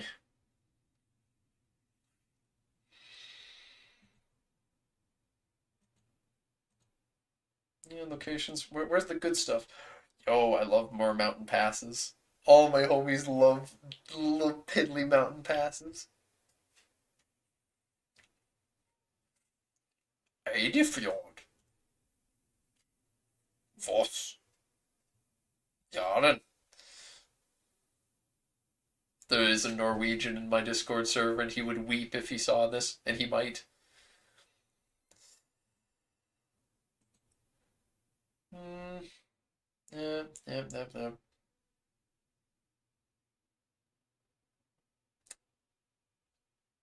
Iceland still as I'd expect. Areas. I guess yeah. If you're playing as Sweden and you're going to colonize the north, you have to colonize Norland. You just colonize the Norland area, which is all of this at the same time. Which is funny though, because theoretically, if you colonize that, you could release it as a colonial nation. Would be very funny to do that. And there is terrain. Ooh. Yeah, it's pretty bad. Oh, there's a single continentalist tile up here. Yay! Yay! Oh, it just it becomes Arctic as you take one step away from Norway's capital, and like Sweden, it's just two, just one step away from the coast, and it's just Arctic.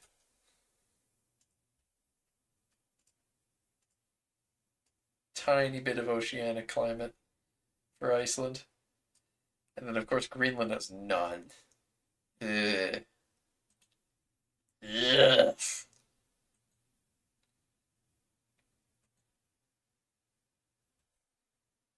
It's not incorrect. It feels bad, but it's true. Feels bad, but true. You'll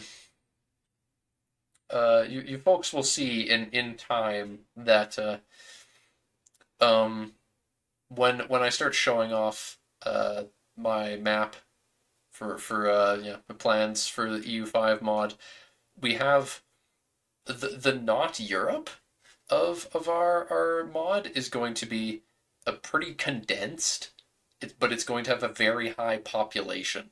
So the Europe area will be extremely high population, but small, relatively speaking, map coverage wise.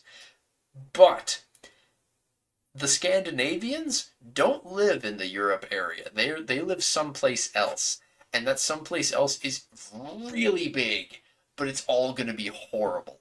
It's all going to be just useless. In fact, when it comes to planning stuff for our mod, we're debating. We might even, it doesn't mean we will, but once we get a feel for it, we might even make something worse than Arctic. We might actually make an even worse climate than Arctic, because Arctic might not cover what we're going for going a certain distance north. Greetings, Aim. Greetings and welcome. We're discussing various things, such as the glorious Finnish countryside. Look at this. Behold, Aim, the glory that is the Finnish marshlands. Look at that.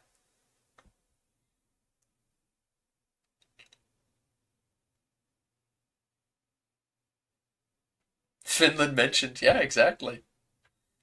Just slap a giant magical storm onto the pole. Oh, don't you worry, Eric. There will definitely be lots of snowstorms. Yes, God, ice God being mad definitely does not help with that. Um, Rasak, it's probably not going to be a case of us making. Okay, don't know. We might or might not end up making a worse climate than Arctic, but regardless of whether we do that or not, there would be modifiers associated with something being even worse than Arctic. So because of the fact that we would put modifiers there anyway, there's a good chance we'd end up making something worse than Arctic just to really hit it home. Idea being, there are some places on the map that unless you're the correct person, and by correct person there's like a very small list of people that can actually make use of it, that land will be useless. So, yeah. Essentially, think of it think of it like um imagine if you were playing Anbanar and you were conquering caves, but the caves, because in Anbanar when you conquer a cave, it functions exactly the same as the surface land, but when you conquer a hold, you get a penalty.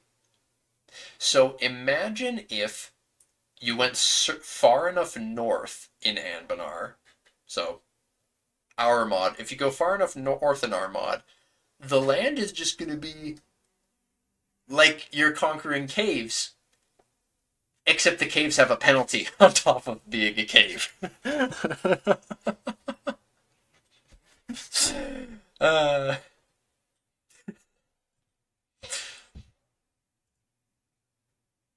that's not even mentioning the fact that we're going to have climates underground. Ooh, there's a marsh presumably. Yeah, it's wetlands, south coast. I'm so glad you can go all the way around now. By the way, that's so much better. It's a really skinny province, but I'm so glad that you can.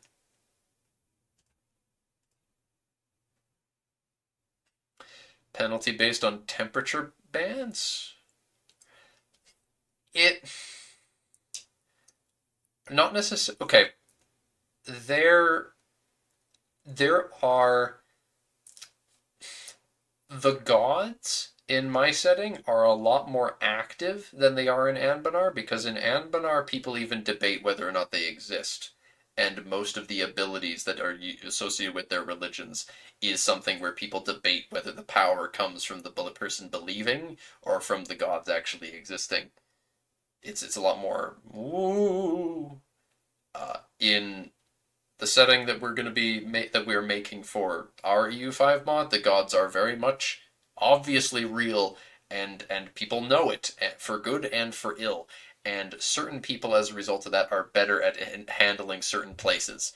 There are certain people who worship one god who are going to be much better at handling Arctic environments, and as a result will straight up function in Arctic environments as if it was continental. They will just make it better. They can conquer a territory that is Arctic climate, and they will be just fine. It's just there's not going to be a lot of them in those lands, but they will still be fine with it. Those same people trying to conquer land and govern it in around the equator will not do so well. They will not do so well at all. In fact, they will have penalties associated with it.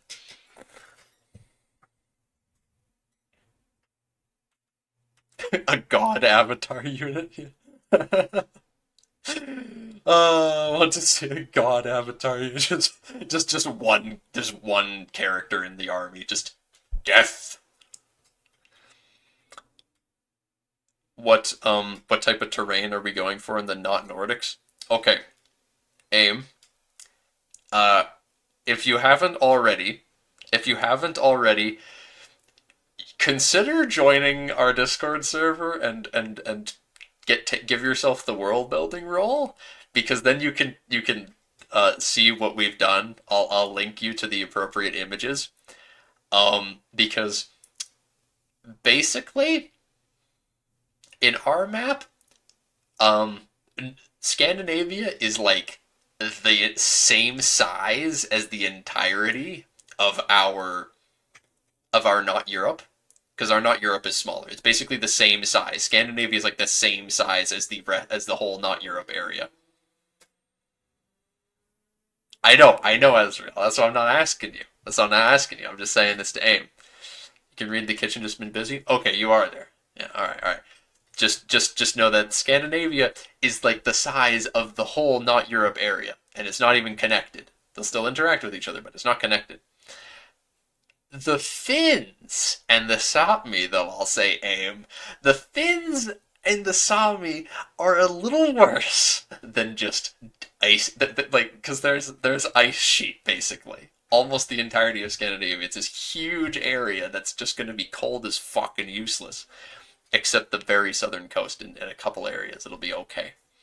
But where the Finns live, where our Finns and Sapmi live, they live on the wrong side of a very important mountain chain, is the way I'll describe it. So yeah, don't worry. The Finns own even more completely useless ice sheet land than they do in real life. It's perfect. What manner of creatures are the not Finns? The not Finns. What manner of creatures are they? I would describe them as they live in fjords that are frozen over. They're basically the Inuit. They're basically just the Inuit at that point, honestly.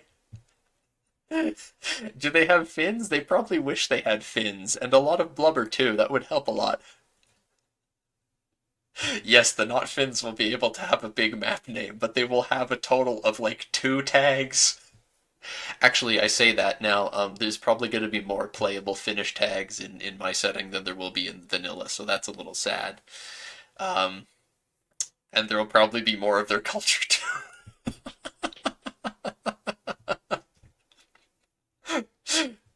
They will have, yes, they'll have discovered walls. They'll have discovered walls. It's just that they'll be made. The Finns, as I was saying, they're north of a very important mountain range, which means that most of their walls are going to be Avatar: The Last Airbender, Northern Water Tribe.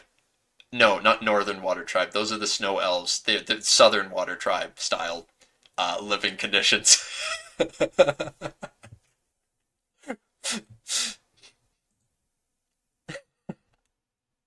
God, I need to just make that announcement so that I can start posting videos talking about it more officially. Finns IRL are very introverted, so they should be very comfortable with no contact. It's yeah. We'll totally need you to help us cook for them when it comes time for us to actually make some more specific lore for them. Because we have a Norwegian who's making the lore for the rest of the Scandinavia area, and I'm sure he would love to talk to you about the interaction between them and the Finns and the Sami and stuff. But there's no rush. It's not like that area would be in the first version. Actually, like that'd be in version 1.0. The so yeah, don't worry. The Finns and Norwegians would be in version 1.0 of our mod, but not in the beta. Not in the public beta versions. So there will be some time. There is a not Australia. There is a not Australia that we will have. This is true. But I don't want to talk about it too much right now. I suppose I should be saving most of that for once I have made the official announcement video. I've really just been struggling to write down the script. I want to make sure that it's done right. But there is a not Australia, and it exists, and we have a plan for it, and it's what I will say about it. What I will say about the not Australia, Eric, is that it just like in real life it's crappy. It's very arid and dry, and it's not the best place to live. However, it is better than the alternative because it is off the coast. It is some of the only habitable land off the coast of something worse. So that's what the good thing about it is. The massive snake of Australia. Yeah, exactly. How do you again, Frank? By the way. Ah. Yes, the massive snake of not Australia. There will be the massive something worse that will have to be not New Zealand. Yeah, yeah, yeah.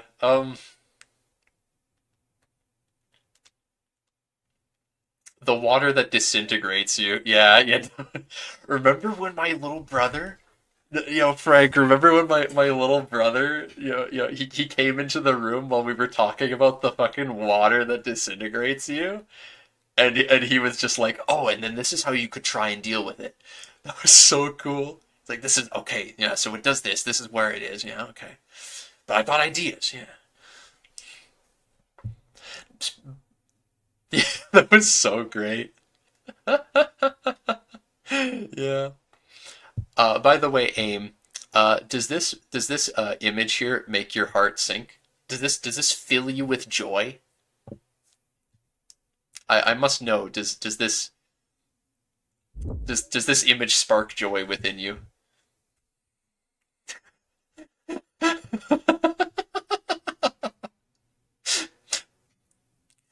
Does this not spark joy? It's not terrible? Oh, I thought that this would be like the most horrible thing ever in your eyes. The entire Finnish culture under Swedish rule. Yeah, exactly. There is in fact a Finnish culture, but it's all down here, and it's all of the Finnish culture is the Scandinavianified.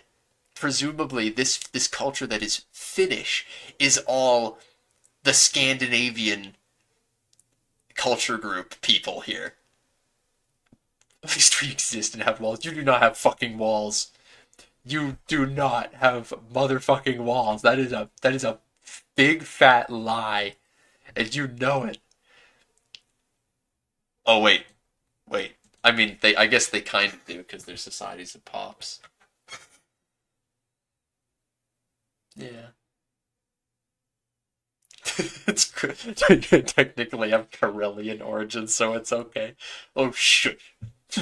Fine. Hmm. yeah, Uralic.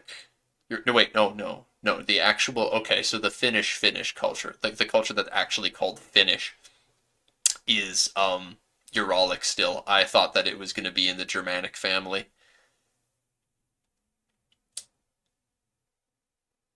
but yeah, no, of course not, because there's an actual Finnic group, an actual Finnic like there's a Finnic language, Scandinavian language, Germanic family. Yeah, the Finno-Ugrics. If it would be in the Germanic family, it would be actually idiotic. Okay. Well, all right. The only reason I was just assuming that the idea was that the people that were called Finnish in that specific area were called that because they were Scandinavian Finns, is the idea. Which, I don't know. I don't know why there's a culture specifically called Finnish when there's so many other cultures in the area that are Finnish, but not the Finnic. I don't know. It's weird.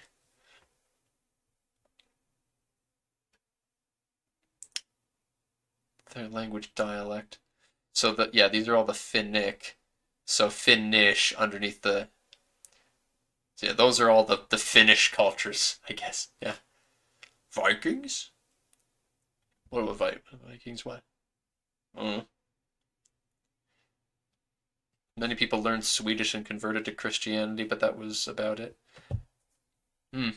Well, let's see the religions. Yes. Yeah. Wait. So even those societies of pops, even those society of pop tags are mostly Christian at this point.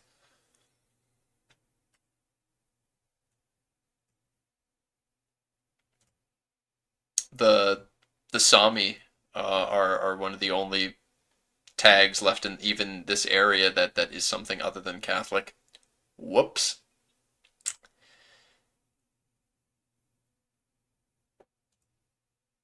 But yeah, one of the things they changed, they actually changed they changed the name of the Finnish religion from Ukonusko to Muinaisusko. Oh,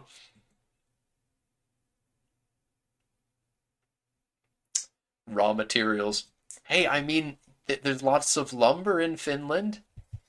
Lots of lumber. They can harvest lots of wood. It's useful stuff.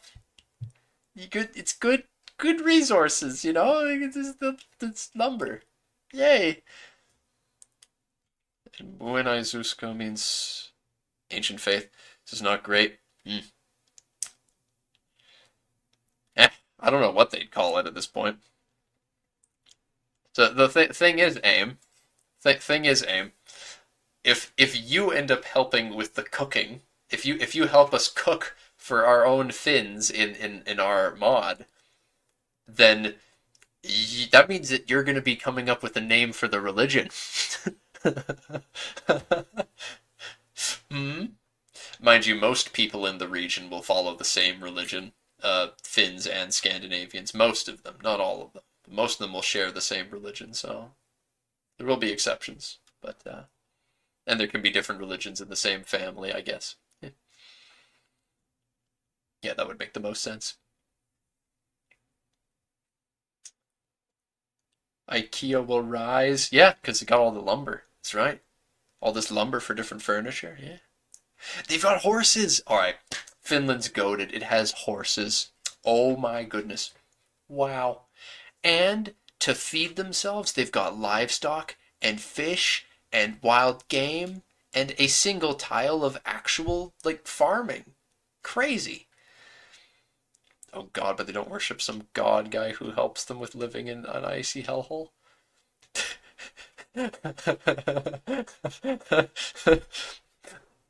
most most should aim.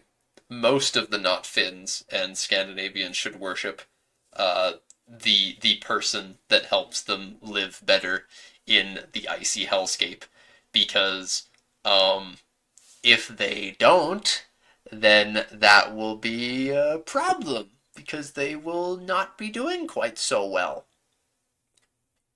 They'll be doing a little worse.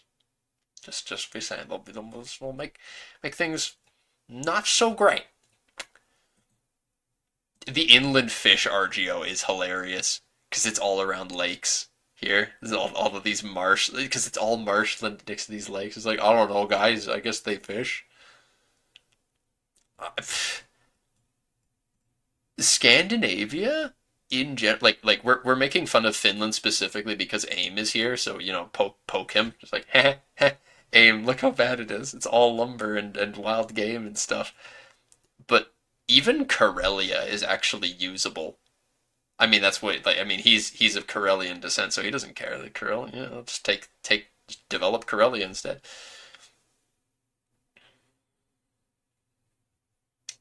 Yeah, that's true. That's actually a very good point, Aim. All you need to do is take the name of the god and then take uh I don't know, something else that's like what does the god do?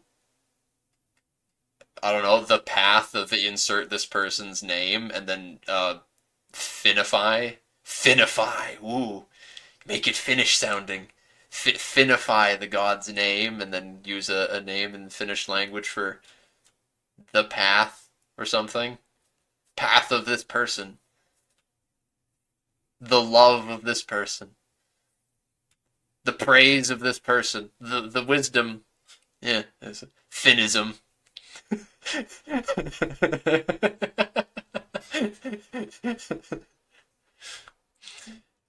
Yeah, I'll say that AIM coming in here and praising how his people know what walls are it's a Finnism. Yeah, that's a Finnism. But back to what I was saying before that yeah, this is some of the worst RGOs in the game. The only thing I think that the only thing that this is better than the only place that Scandinavia has better RGOs than is um is Arabia because at least here, I mean, you look at Russia, you get furs a lot of the time. There's wheat, livestock, beeswax here and there, wool, clay, sand. There's variety. There's iron and stone here and there. There's not a ton of it, but there are actual resources here and there to be found. Um,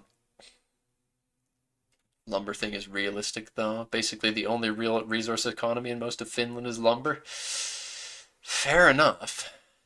I mean, if you do conquer eastwards here, it's like you will have some access to iron. I mean, you're playing as a society of pop anyway. Like it's not really going to happen. But like, if you play, I don't know. I guess as Sweden, maybe you can release and play as a Finnish vassal and do it.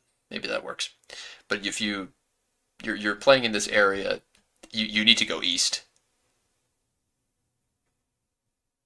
like above Novgorod, because Novgorod's here. I think that's Novgorod's border. So you need to go above them. You can get some iron and copper. But a lot of the good stuff in this area is also already underneath Novgorod. So yeesh. Leapfrogged everyone from lumber to Nokia phones. Fair enough. Lots of building materials. Guess you could dump that into low-cost trade building and earn your wealth that way. So, yeah, I guess you have a ton of lumber, which means that you can make buildings cheaper. Some buildings, not all of them. You can't do the ones that require stone. Actually, though, okay, let's take another look. Back up this way. Because yeah, again, it's all forested. But if you go here, no, it's not. It's not hills either. There's no hills or mountains here either, so you're probably not even going to be able to do any just passive quarry buildings really for any stone. I don't think so. Use the lumber to build boats. Finland rule the waves. There you go. That's something. That certainly is something. But as you really need the whole God. Scandinavia is going to be so tough because it's such a huge area. You need all of these resources. You need to put all of these resources together to make Scandinavia useful, and you can't do that. It's just too much space. You just can't. The winter slowdowns. Oh, it's so much of it's Arctic. Oh, so it just doesn't even work half the year. Oh, and then there'll be winter storms that make it again. The winter storms will blow in. Oh, no. And you're gonna have no people. You're gonna have no pops. And if you don't have because you've got no pops up here in the Arctic territory, so there's no people to work the very specific tiles you've got. And and if you're a Christian, which all the factions here are other than the Sotmi and Karelians, you've got to play the Sotmi or Karelians and conquer the region if you want to actually make because you basically need to play a pagan country because if you're a Catholic you can't use slaves. So you need to play as like the Sami or Karelians and conquer the area and then enslave people to bring them to the very few limited places that are actually useful in your country for resources so that you can send just a ton of people to like the iron and marble and other such very limited amounts of resources that are useful if you're playing in this area. That's all you got, like the pearls.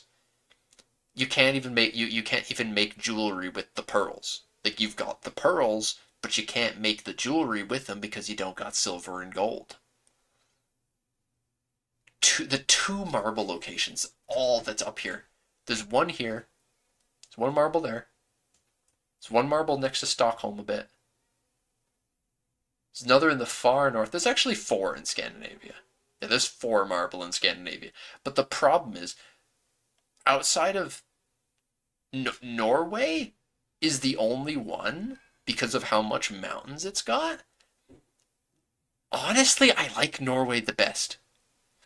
Sweden's great for its ability to scale, but honestly, I think Norway's probably the one I'd have the most fun with for learning the game because I'd want to just sit down as Norway and just plink away at building up my RGOs and stuff.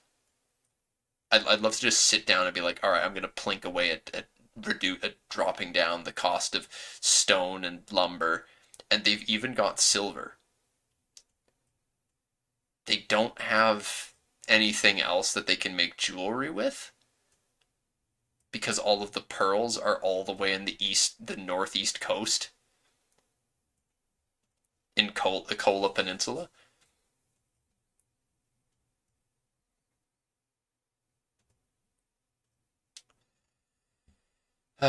And I told myself I was going to go to sleep an hour ago.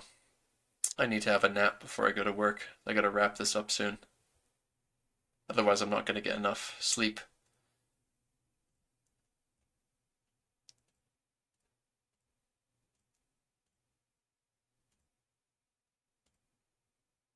Yeah, Finland is mostly Arctic. Unfortunately, AIM, just like, you're not a big fan of how Finland's mostly Arctic. I'm not a big fan of how Canada's mostly Arctic, but that's just the way it is. Yeah, it's been 30 degrees around here too, but that's not enough.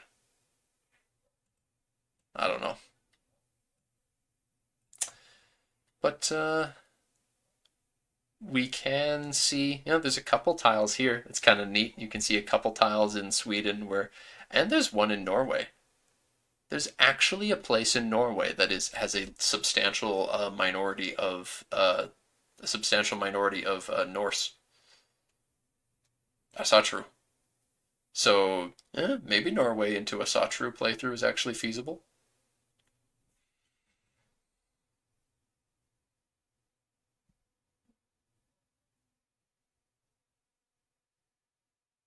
Yes, yes, Eric, that is correct. Where my Not my parents, my grandparents. My grandparents live in an area that is considered in inhospitable wasteland. Uh, yes. Oh, ivory. Yes.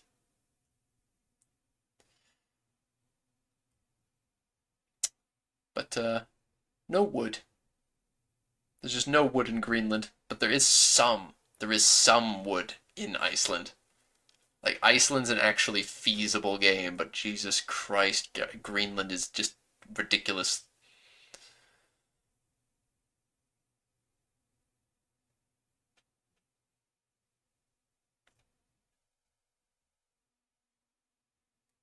The wait's finally over. It's been 84 years.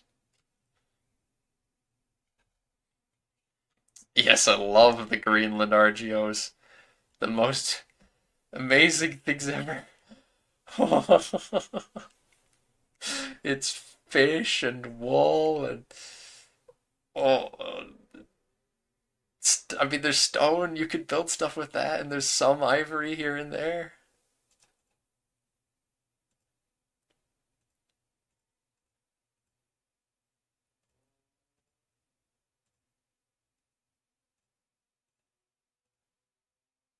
Where's the?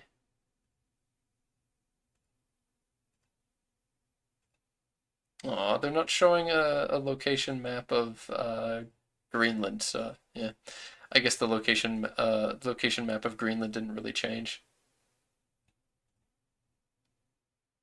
Looks the same from here, from what I can tell. Greenland really is a survival mode run, and no mistake. Yeah, that is one thing that I've set up a parallel to the Greenland experience, or rather, there's going to be a parallel to the Greenland experience in our own mod.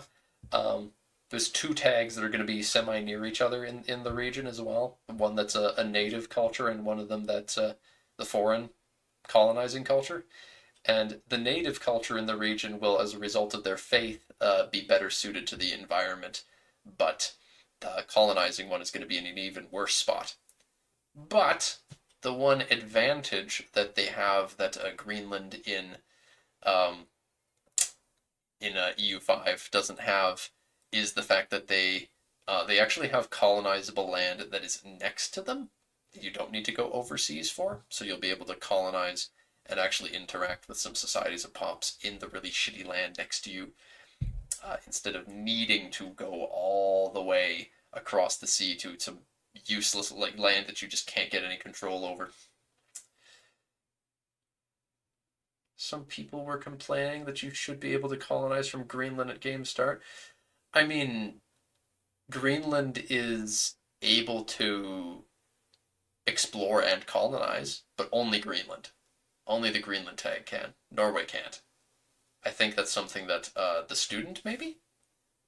Someone. There was some YouTuber who explained that Greenland has a unique government reform that lets it do that.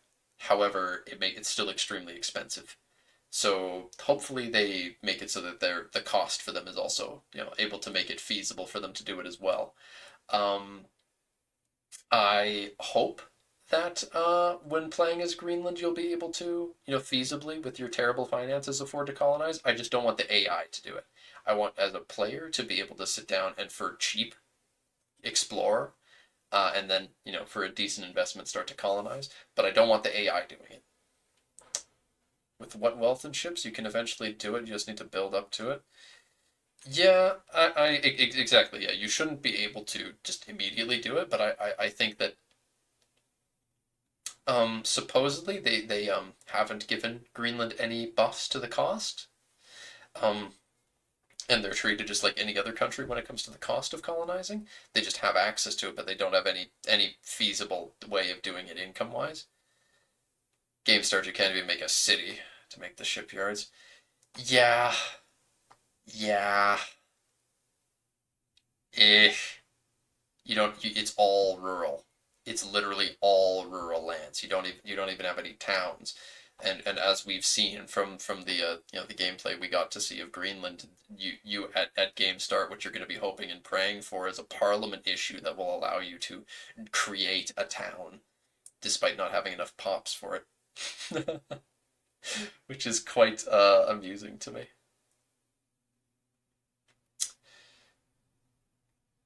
You need to import wood. Yeah, you need to import it from from Iceland of all places. That's the funniest part about playing Greenland to me. Realistically, the funniest thing when you're playing Greenland, you're going to be trying to import as many pops as you can get so that you can explore, like build yourself up. And you build yourself up as Greenland so that you can explore Newfoundland, Newfoundland and Labrador, Canada, and then you do all of that, spend all of that cash just so that you can colonize it, and then move your capital there. I mean, either that or what? What do you do? What's the alternative to that? Do you set up a colonial nation? Are you going to set up a colonial nation in Newfoundland when you're Greenland? Just like, oh yeah, yeah, that's my colonial administration because my capital's here in Greenland and it's going to stay in Greenland. Because, I mean, of course, why would it be anywhere else? No, you need to move. You need to move your ass to the Canadian mainland as soon as you can. Either that or swap to playing as that vassal. Ugh, ridiculous. All right. But this has gone on longer than I intended, and I need to get a couple hours of sleep before I head off to work. I wanted to get some more than this, but this will have to do. I kind of just kept on going because there's a lot of you folks that have kept on showing up as the stream has gone on. I don't know why I never actually schedule my streams in advance. Actually, I do know. It's because I never have the time anymore. But yeah, I have to go. I know. I just don't have enough time anymore. It's so annoying. But next week I do have a lot more time off for a bit, so I'll have a lot more time to talk about things. I'm probably going to both be doing more Tinto talk stuff. Yeah, paradox. Um, Also, the one thing that is going to slow me down though with this, I'm realizing, is I keep forgetting Silk Song is coming out tomorrow, and I'm going to be playing the shit out of Silk Song. I'm probably going to stream it though. Not many folks are going to care about that. Yeah, that's not what I'm known for, and that's fine. Whatever. I'll be there doing it anyway. But next week, in addition to whenever I can drag myself away from Silk Song, I'm going to be talking more about EU5, and hopefully I'll be able to finally put together my announcement video for my mod and start publishing content related to that and discussing more, doing some what is essentially dev diaries for my own project. But yes, Silk Song existing is a little surprising. It kind of just, it doesn't even have a price tag yet. I mean, there's leaks about it, but yeah, it doesn't even have a price tag yet. It could be coming out as soon as a few hours from now. We don't know. It's probably going to come out sometime while I'm at work, and then I'm going to stream it when I get home from work. But I'm going to be playing the hell out of that. That is going to take over my time. It's going to be ridiculous. I am enthused, to say the least, about that. So it's going to be tough. But hey, it's a good thing I've got a bunch of time off coming up, so I'll actually be able to do some more work, preemptive work on my mod, and discuss EU5 things more, as well as playing that. Wondering if it can live up to the first game. Well, it looks like it'll be as good, from what we've seen. But shouldn't be clogging up the end of the stream with that. Though the fact that y'all are still here for some reason implies you don't hate it that much when we go off script like that. I always need to remind myself. But I should be ending the stream though, because as I said, I need to get some sleep. So thank you all for watching, and I hope to see you next time. Bye bye. Bye bye. Bye bye. Bye bye. Bye.